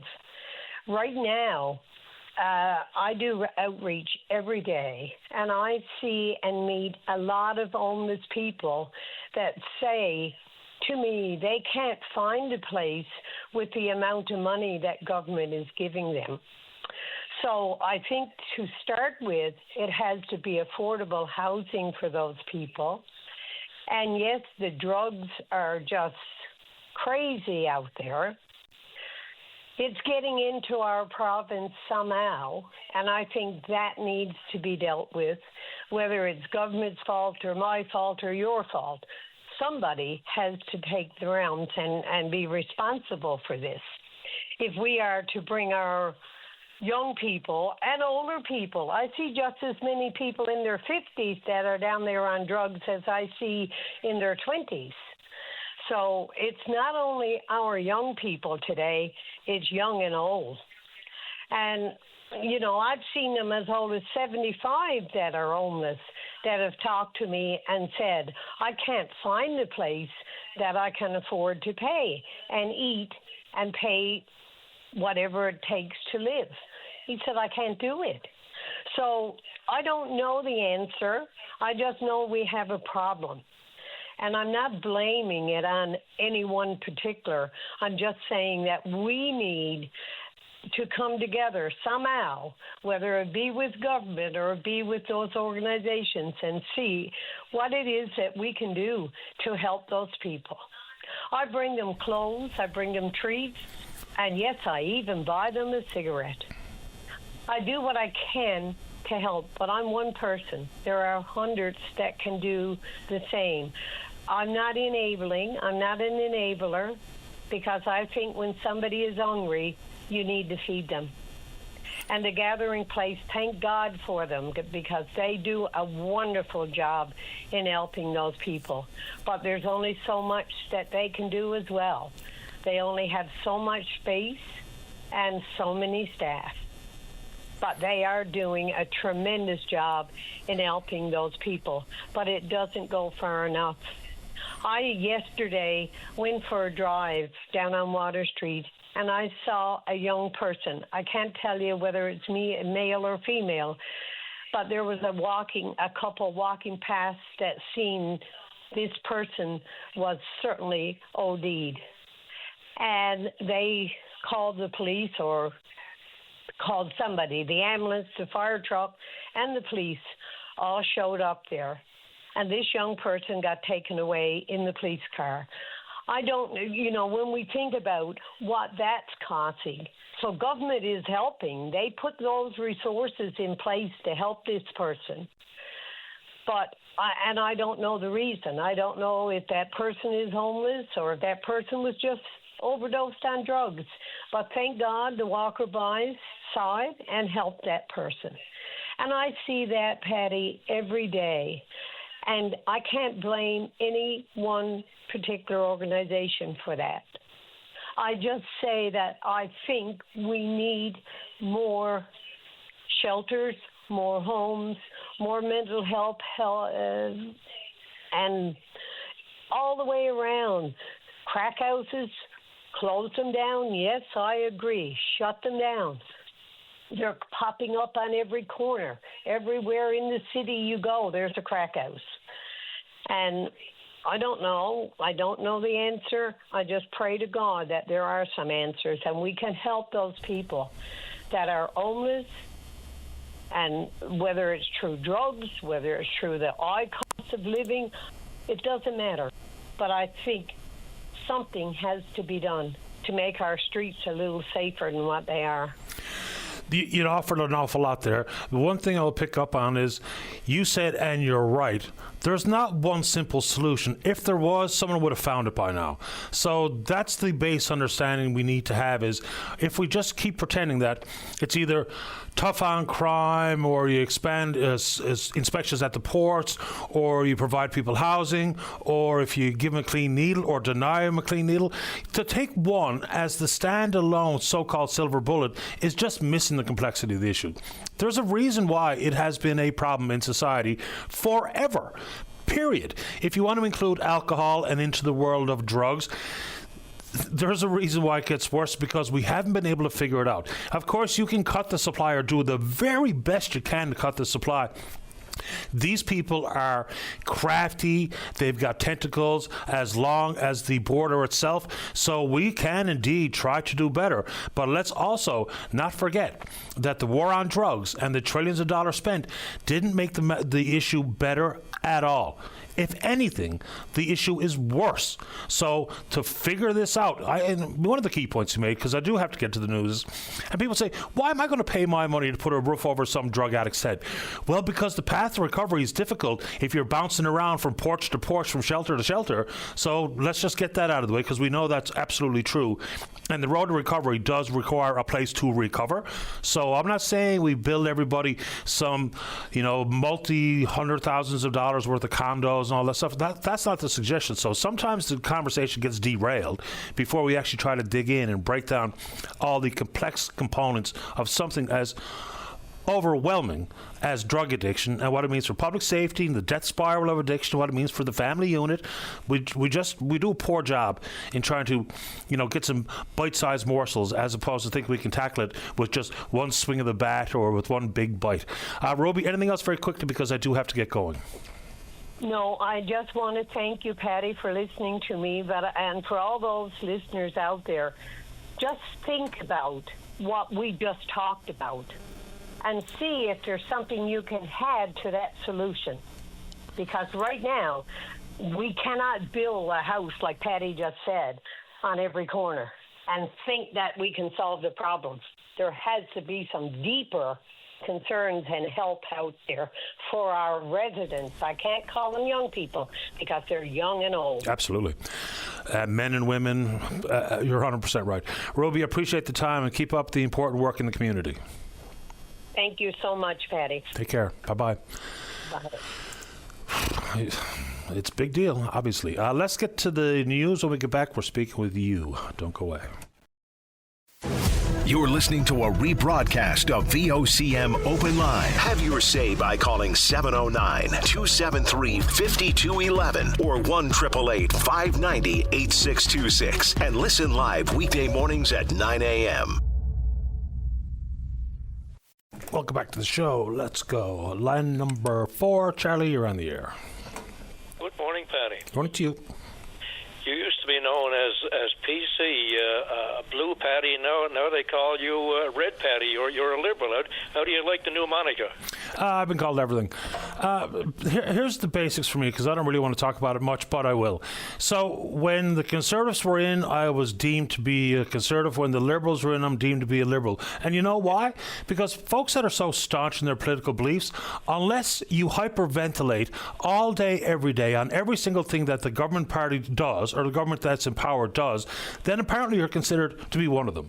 Because some things are not even really worthy of worry or consternation or sometimes even comment. So That's basically where it boils down. I'm a liberal if you're a staunch conservative and think that if I ever dare not question a move that the government makes, then I must have both feet under the covers, which is kind of silly. Because, friendly reminder, your favorite party, your favorite politician doesn't have all the answers, period. Listen, you get called both, which means it's good because it means you're balanced. And I've listened to you over the years, and I can assure you, you're well balanced. Anyway, we'll leave it at that. Fair enough. The Winnipeg game, I've been in the Saskatchewan, the Canaston draft for about 40 years. Winnipeg was going to go, would have spoiled my picks for the draft, and I couldn't believe what was it, a minute or something left when they scored, was it? No, it was two seconds. So they were down 2 goals with just over 2 minutes to go and scored twice. One with about 2:20 on the clock, I think, and one with, I think, 2.2 seconds on the clock to tie it up, to send it to overtime, and consequently double overtime. I stayed up for the whole thing, so I'm bleary-eyed here today. They saved my draft anyway. Mine too. Patty, you mentioned this morning, I thought was a good conversation, you mentioned about Canada and spending 2% and probably have to spend more. You were talking about the spending should be done in Canada, I believe, in industries that we make, like we were sending those things to Saudi Arabia, those kind of wheeled vehicles, I forget what they were. But anyway, the States, they talk about spending all that money. Most of it is spent for industries in the States with the Pentagon and so on, and they export a lot of that stuff. So they tend to overvalue their contribution and undervalue what they're getting from it. And I agree with you totally. If we're going to spend more, let's try to spend it in Canada. So good conversation there. Right? There's a reason they refer to it as the military-industrial complex in the United States. The U.S. defense budget, like our entire federal government budget, and I know we're talking about 10 times the population in the States, but that's a little bit irrelevant. The entire federal budget here is what, just over $400 billion, something like that? The American defense budget right now, this year, $892 billion. $892 billion. They're actually talking about increasing it to over $1 trillion. I mean, what is going on here? And, like, we can't build everything, but if we're going to be a bit more self-reliant and want to increase jobs, expand the tax base, then every bit of military procurement we can do in this country, we should. Yes, indeed. Patty, moving along there, they were talking about, I noticed a thing about population there the other day. Japan is worried about it, and China. I find it kind of odd that conversation, to think that the Earth is better off with 8 billion as opposed to, let's say, 3 or 4 billion. To me, is kind of strange. Musk and them they cut off US aid to places that are in famine crisis, like South Sudan and so on. Apparently, they have no trouble in letting the black population starve. But it seems like they're more concerned about Asian and white populations because they talk about a baby bonus and it's a tragedy that women are not having enough children and so on. And I find it a little bit weird when on one hand you cut off money that children need to get through each day, and then you talk about having more people. Don't you find a little bit of a contradiction there? Of course it is, but it's the baked-in hypocrisy of it all, right? And, people talk about federal funding a lot for foreign aid and what have you. Look, some of it is questionable, but a lot of it isn't. I mean, we've learned the hard way on a bunch of things, like, for instance, bugs and viruses and diseases, they don't recognize borders. They don't care where the line is drawn on the map, so that's one thing. And then when you talk about the most impoverished nations, what that means, ultimately, just stand back and think about it for a second. If we have places in the earth that are becoming uninhabitable, if we have war-torn nations and starvations, which is rampant in many pockets of the globe, people will inevitably leave. And so if you think that it's a waste of money to try to make life easier, safer, better, healthier in other parts of the world, the people that you don't want on your doorstep, in your neighborhood, on your street, inevitably they come. So, we just got to have a careful return on investment, so to speak, conversation about what some of that foreign aid looks like. We're soft power, we're a middle power, we've got a role to play in this world. Is some of the money that's been spent on foreign aid reasonable? Not all of it, but most of it is justifiable. But, there are a laundry list of concerns here at home, and we have to understand that. But a balance between pretending if you cut off foreign aid in full is going to make everything better here, the math doesn't work. I guess if you have a policy of letting them die, perhaps they feel that there'll be less pressure for immigration. But anyway, I can talk about it all day. I'll leave it there. Patty, following the election and the comments that I hear on your program and so on, I have to think that the problem the catastrophe of our climate and that. I noticed a fire this morning out in Alberta near Edmonton again. It seems like we recognize it to some degree. We talk about it, but we're basically following a pattern or a way of life that we followed for the last 100 or so years, and that Earth is basically a storage facility where we extract however much we can, and then it's also a sink where we throw our garbage and our bad air and so on into the sink. And I don't think that status quo, I think, is still very much at play. There was very little talk about doing anything as far as sustainability, and that throughout the election on both parties. Anyway, I don't know if you want to comment on that, but I will. I don't see any. Excuse me to interrupt you. I don't see any hope for the future as far as us changing and trying to do things in a sustainable manner. A few things. So, climate change didn't start the fire. Climate change provided the ingredients for the fire to be worse than it has been in the past, and unnecessarily so. Secondly, the conversation this federal election changed for one reason and one reason only: the carbon tax. So when so many people hear the phrase climate change, the first thing their mind goes to is carbon tax, when that doesn't have to be the conversation. So, and even inside the world of fires, there's a human component to it. Of course there is. There's preparation and fire breaks and cleaning up the fire load and the windfall. Then there's absolutely the conversation we need about prolonged droughts, what that means for the potential for devastating fire. But don't let our minds just immediately link directly and unalienably, I can't say that word, so I should probably stop trying. All right. The only relation in some people's mind with climate change is carbon tax.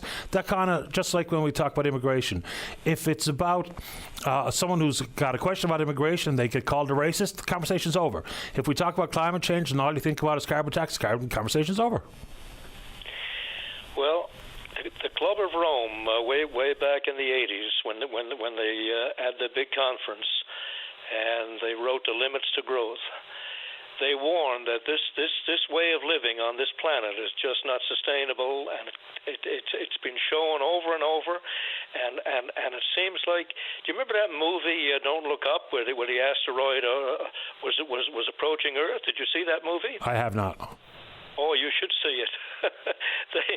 They were showing that the trajectory of the asteroid was about to crash into Earth. It would take so many months or whatever, and basically people ignored them even at that late stage. And it's worthwhile watching as far as the way humans think about things. Patty, I'd like to end off on UFOs, if I may. Oh, good. Yeah. Back in the 80s, a lot of people remember the Clarenville thing, right? The cop and the witnesses that saw the thing hovering over random sound. Yep. There was a bigger story that never got told about the same time and near that area in Bonavista Bay. 3 fishermen, the salt of the earth in the community. They were out in boat, squidding. It was late in the evening. And they basically almost got trapped in a cove. They saw this light coming toward them. They didn't know what it was. The thing came up so close to them, the guy said I could throw a cake of hard bread to it. They were scared out of their wits. It was a glowing object, and they were basically, I don't know if they lost time, because sometimes there's time lost in that, and they don't realize it. But they said they were there almost all night, and the thing was going on the water, coming out of the water, and doing all kinds of crazy things. And by the way, I got this story when I came here about 25 years ago, and I went to see the guy last year. Two of them are dead, uncle and father.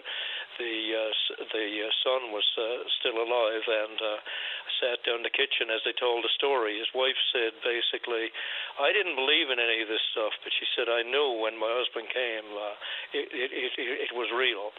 That story is probably the best example of an encounter ever in Newfoundland and will not get told.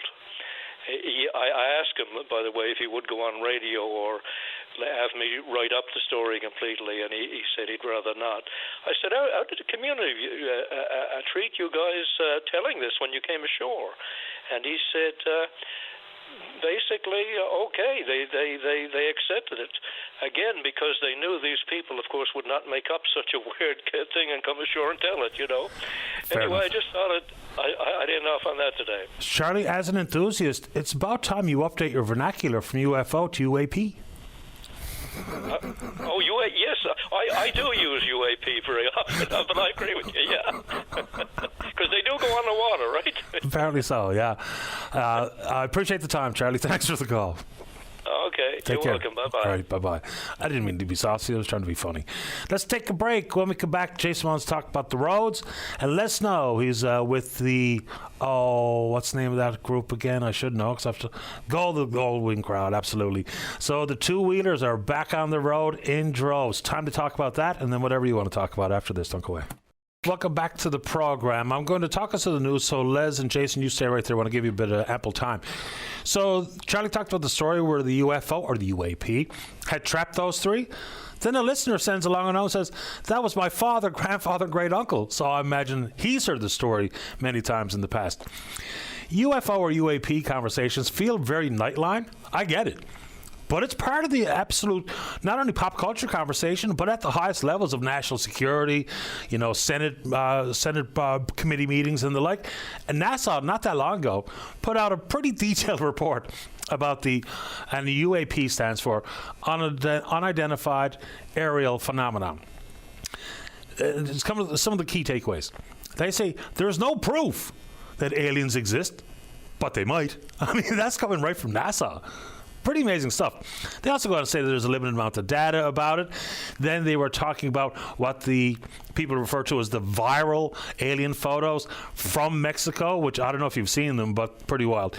So there's someone who's been named the head of UAP research at NASA, but no one will tell us who it is. Mostly because, you know, all the pledges of transparency and what have you, but one of the things that they said quite specifically is they will not tell the public who the director of UAP research is. Why? To protect him or her from any public harassment, because you know that's coming. Now we're going to see some of the usage of artificial intelligence tools as to how it pertains to that conversation. It's not because you've heard fighter pilots talk about it, NASA's talking about it. It is, you know, in some corners it really feels like quite a silly conversation to many people. But people who are serious people in serious business are talking about it. If you want to talk about it, we can do it right after this. When we come back, we're going to say hello to Jason. He's talking about the road conditions on one of the particular peninsulas. And Les Snow wants to talk about a bit of motorcycle safety awareness, because this is the month for that. Don't go away. The Tim Powers Show. Join the conversation weekday afternoons at 4 p.m. on your VOCM. Welcome back to the show. Let's go to line number 2. Good morning, Jason. You're on the air. Good morning, Patty. How are you? I'm very well, thanks for asking. How about you? Not so bad, not so bad. Patty, I'm calling in. I know it's not the first time that it was brought up on Open Line, but I'm calling in about the road conditions on the Bonavista Peninsula and in general on the Bonavista Peninsula heading out towards Open Hall, Redcliffe, and Tickle Cove, which is 235-17, I think is the route. Okay. And the roads going out there are absolutely despicable. Like there's potholes in there where you could lose your car in, to be honest. And last weekend I happened to be driving there myself, and I was speaking to this couple from St. John, New Brunswick is where they were from, and they had their tire ruined on their car, and we got chatting back and forth, and they were after seeing our Newfoundland tourism ads and decided to make a visit. And he said, Jason, it's the worst road that they have ever traveled on. And you're meeting cars on the opposite side of the road. You have to maneuver around those holes. So, like, I'm calling out, it's time for someone to do something about this. And hopefully our leaders, like Craig Party, come on, Craig, let's do something. We got a new leader now from the Feds, Anthony Tremaine. We're promoting tourism. We have a geopark in Tickle Cove, so the tourism that's traveling over that road is phenomenal. But the road conditions, Patty, are despicable. It's disgusting. Someone sent me a photograph last week. I'm not exactly sure where it was on the Bonavista Peninsula, but that's where they said it was. And there was a person, I guess it was a man, I think it was a man, standing in a pothole. And the camera angle was not, right down at pavement level. So there was a bit of angle on it. You could not see his ankles.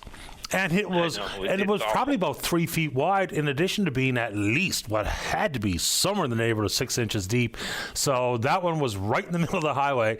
And look, it's been a while. I haven't been there this year yet, but I was on the Bonavista, the Bonavista Peninsula last summer. And there are some areas there where, God forbid, you've got any sort of traffic coming the other way, also trying to dodge potholes, and or you beat up your rig because, like most parts of the province, the roads are just beat. And that was just like one perfect example. And they seen our tourism ads, so they decided to make a trip. We had the geopark. We have beautiful scenery out there. But it's putting a bad taste in people's mouths. And, I know we're not going to get the whole road paved, but come on, we need something done with those potholes. There's parts of the roads missing. There's shoulders of the roads missing. It's shameful. It's disgraceful. And something needs to be done. It's so bad. Yeah, I mean, look, there's lots to it. The province is talking about, spending however much money, $300 million on road work. And I know there's somewhere in the neighborhood of maybe 12,000 kilometers worth of roads on the island alone. So it's never going to be perfect in every nook and cranny. But as soon as someone calls and says, well, the roads on the Bonavista Peninsula, I guarantee you there's people listening to the show right now on the Burin Peninsula, on the Great Northern Peninsula, on the Southwest Coast, and in every different pocket of the province thinking the exact same thing. Yeah. No, I just wanted to put it out there and hopefully draw some attention to it. And I'll do a couple of videos. I'll be back there tomorrow or the next day, and I'll do a couple of videos and send off. And it's time. It's time. Yeah, send over whatever you got when you get a chance, Jason. Appreciate the time. Thanks, Patty. You're welcome. Bye-bye. Yeah, I mean, and I guarantee you, like I said to Jason, people nodding island-wide and definitely in Labrador about road conditions. All right, let's see here. Let's go to line number one. Now that the weather has cleared for the most part and is starting to warm up and the pavement is dry, then folks will have their knees in the breeze, riding their motorcycles. Join us on line number one is Les Snow, Motorcycle Safety Coordinator, to talk about Motorcycle Safety Awareness Month. Good morning, Les. You're on the air. Hi, Patty. Thanks for having me. Happy to have you back on the show. So here we go. It's Safety Awareness Month, and we're sharing the roads. And there is a distinct advantage if it ever came to a collision for those of us encased in a motor vehicle. What about the motorcycles? What do we need to know? Well, motorcycles are always going to be more vulnerable in a collision, be it with another car or truck or hitting something on their own. We don't have any cage around us. We have limited protective gear, and we're always going to come out on the short end. Let's start with folks driving in a vehicle. So A few things that I see that give me pause is it's just how popular it is to have earbuds in while you're driving, as opposed to simply listen to the speakers in your vehicle. If we're going to try to use our ears in addition to our eyes to find a motorcycle, if you've taken your ears out of the equation, that's a problem. I'm not even sure why it's allowed, to be honest. I don't know why it's allowed either. It's distracting you from driving. But it's human nature to latch on to the most modern convenience, and a lot of these modern conveniences now are really distracting drivers on the road, both car drivers, truck drivers, and even motorcycle riders. There are motorcycle riders out there who will have music piped directly into their helmets, and they'll have earphones in, and they'll have whatever, because it's convenient and it's wireless and it's easy to do now. Yeah, and I mean, I know why it's done. It's, people need to ask themselves a question. Do you think you're making yourself less safe by taking your ears out of the equation? Because we do drive with our eyes, but we also do drive with our ears in some form. So that's part of it. And, it always feels to me like we're talking about the very basics of being observant when you get behind the wheel. Whether it be the fundamentals of look far down the road, whether it be with changing lanes requires a shoulder check, not just a very quick peek into your side of your mirror, because that might not capture the reality of what's maybe in your blind spot or coming up upon you. Yeah, and the motorcycle is much smaller, and it will hide in your blind spots. And, they tend to be more nimble, stop quicker, accelerate quicker. So what we're telling people, you just can't glance and notice motorcycles. You actually have to be actively looking for motorcycles. Yeah, absolutely right. Les, can you speak to the loud pipes save lives? Because if we're simply talking about the physics of sound, if the motorcycle's coming up behind you, it's probably not that loud pipe saving your life as opposed to the motorist actually recognizing that you're coming. What's your message on the whole aftermarket loud pipe? Well, it's a very controversial thing, and people have very divided opinions on it. Mine is that they do not save lives. But there are almost as many people that will be on the other side of the argument. It's proven that your eyes are the best way to protect. So high-vis clothes, have your bike being seen, good illumination, good lights. Look, I had the same issue to be comparing a situation. I was out with my wife there the weekend. We had a nice day. Window was down. We could hear a siren. Couldn't tell whether it was coming from the front, back, left, right. And that's the same thing with a loud motorcycle. You'll hear the loud noise, but is it coming from your left, your right, your front, the back? Who knows? And it is it is what gets a lot of people upset. You can be walking downtown in the summertime, and you'll hear going down Water Street, the pipes going and echoing around the buildings. It'll frighten you out of your skin sometimes. Personally, I don't think it's a safety means of adequate safety for riding a motorcycle. I don't think the science is behind it. But having said that, I can put 20 people in front of me right now that will argue black and blue that I'm wrong. Oh, yeah, and me too. And I have my position on it in every, it's an annual rite of passage for me. If we talk about the loud pipes save lives and I think that the science doesn't back it up, I will be taken to task, and I get where that comes from. And it's just for a purpose of conversation for me. And I'm not going to put the onus on the motorcycling public, all to do with their own safety, but there's also something to be said about visibility. So I get it.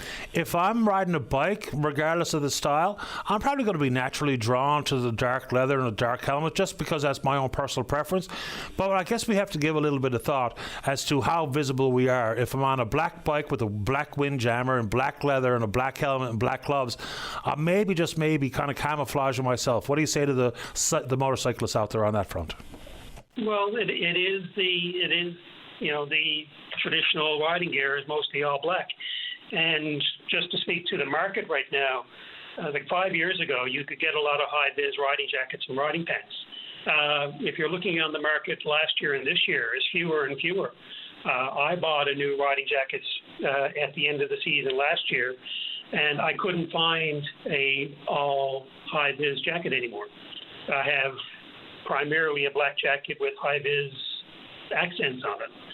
And that's the way the industry, the market is going now. It's sad, but it is what it is.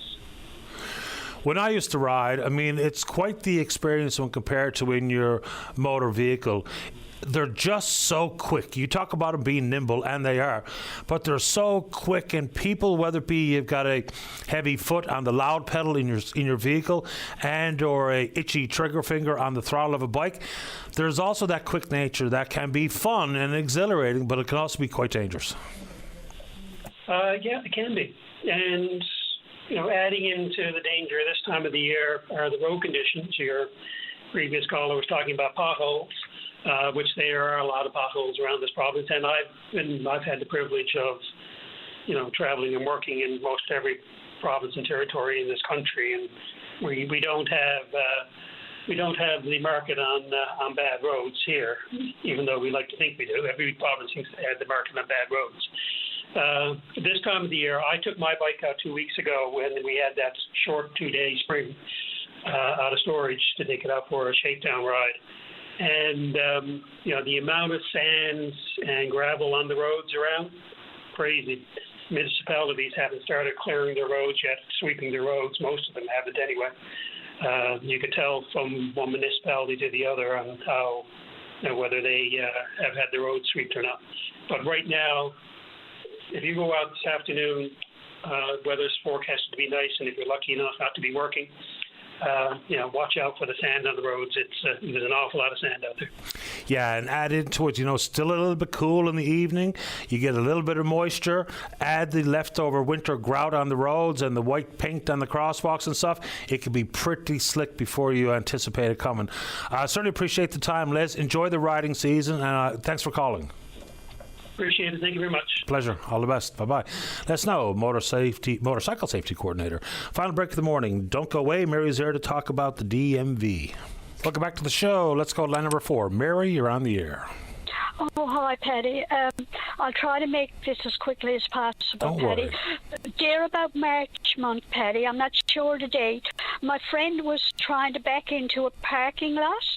So she went in so far, and someone in a pickup started blowing at her, so she come out. Then she tried again, and she still kept blowing. But the thing about it is, she didn't go back in because, Paddy, she tried twice.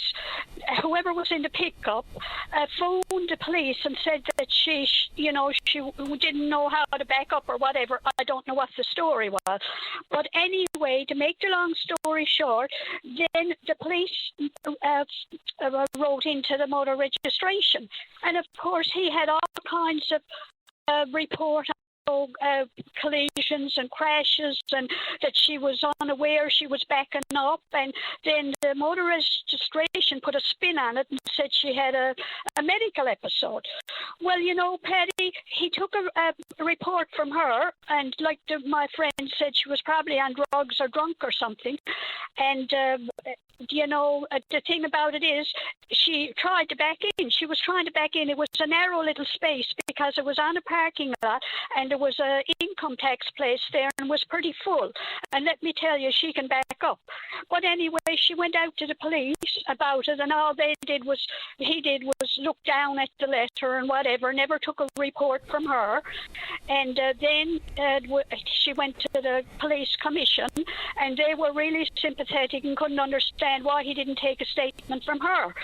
So anyway, he said he phoned, didn't know the number, he called, said he was at the house but never left a card or number. So of course then the police commission reported back to the chief or whatever. Then she went out to this fella investigating, and they had the wrong place where it happened, Paddy, and they were trying to twist her arm to say that it happened where it didn't. It's very troubling, this situation, Paddy, and we're trying to get our head around it, and her head went spinning when he said where it happened, and it didn't. Okay, and I think she was drunk. Possibly. So it's not really up to motor vehicle to make the determination about what happened in a parking lot, accident or otherwise. So just replay that part for me. The Department of Motor Vehicles determine what happened in that parking lot? No, the police, she called up. The one in the parking lot called up and said that couldn't back in.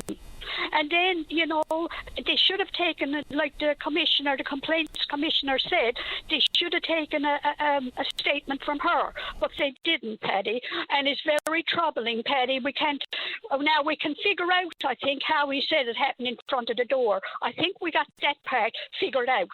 But I don't want to say because she's pursuing it, but I'll certainly tell David if you want to know. But I don't want to say on the air because she's pursuing this.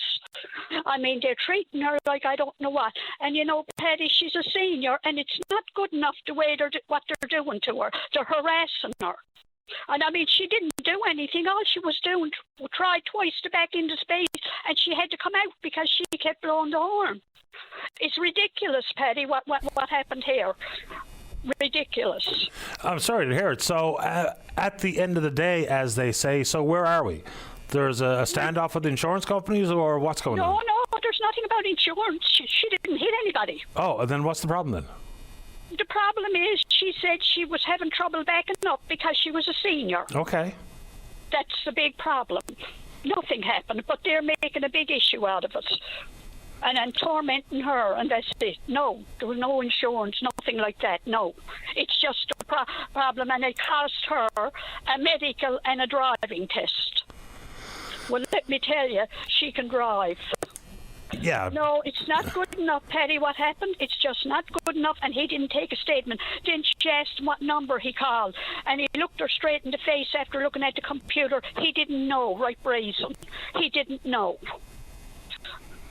Paddy, this is disgusting, and it's very, very troubling, I can tell you that, because I could go out today and the same thing could happen to me. Yeah. And they're driving like nothing else, Paddy. It's not safe to go out, especially here where I live.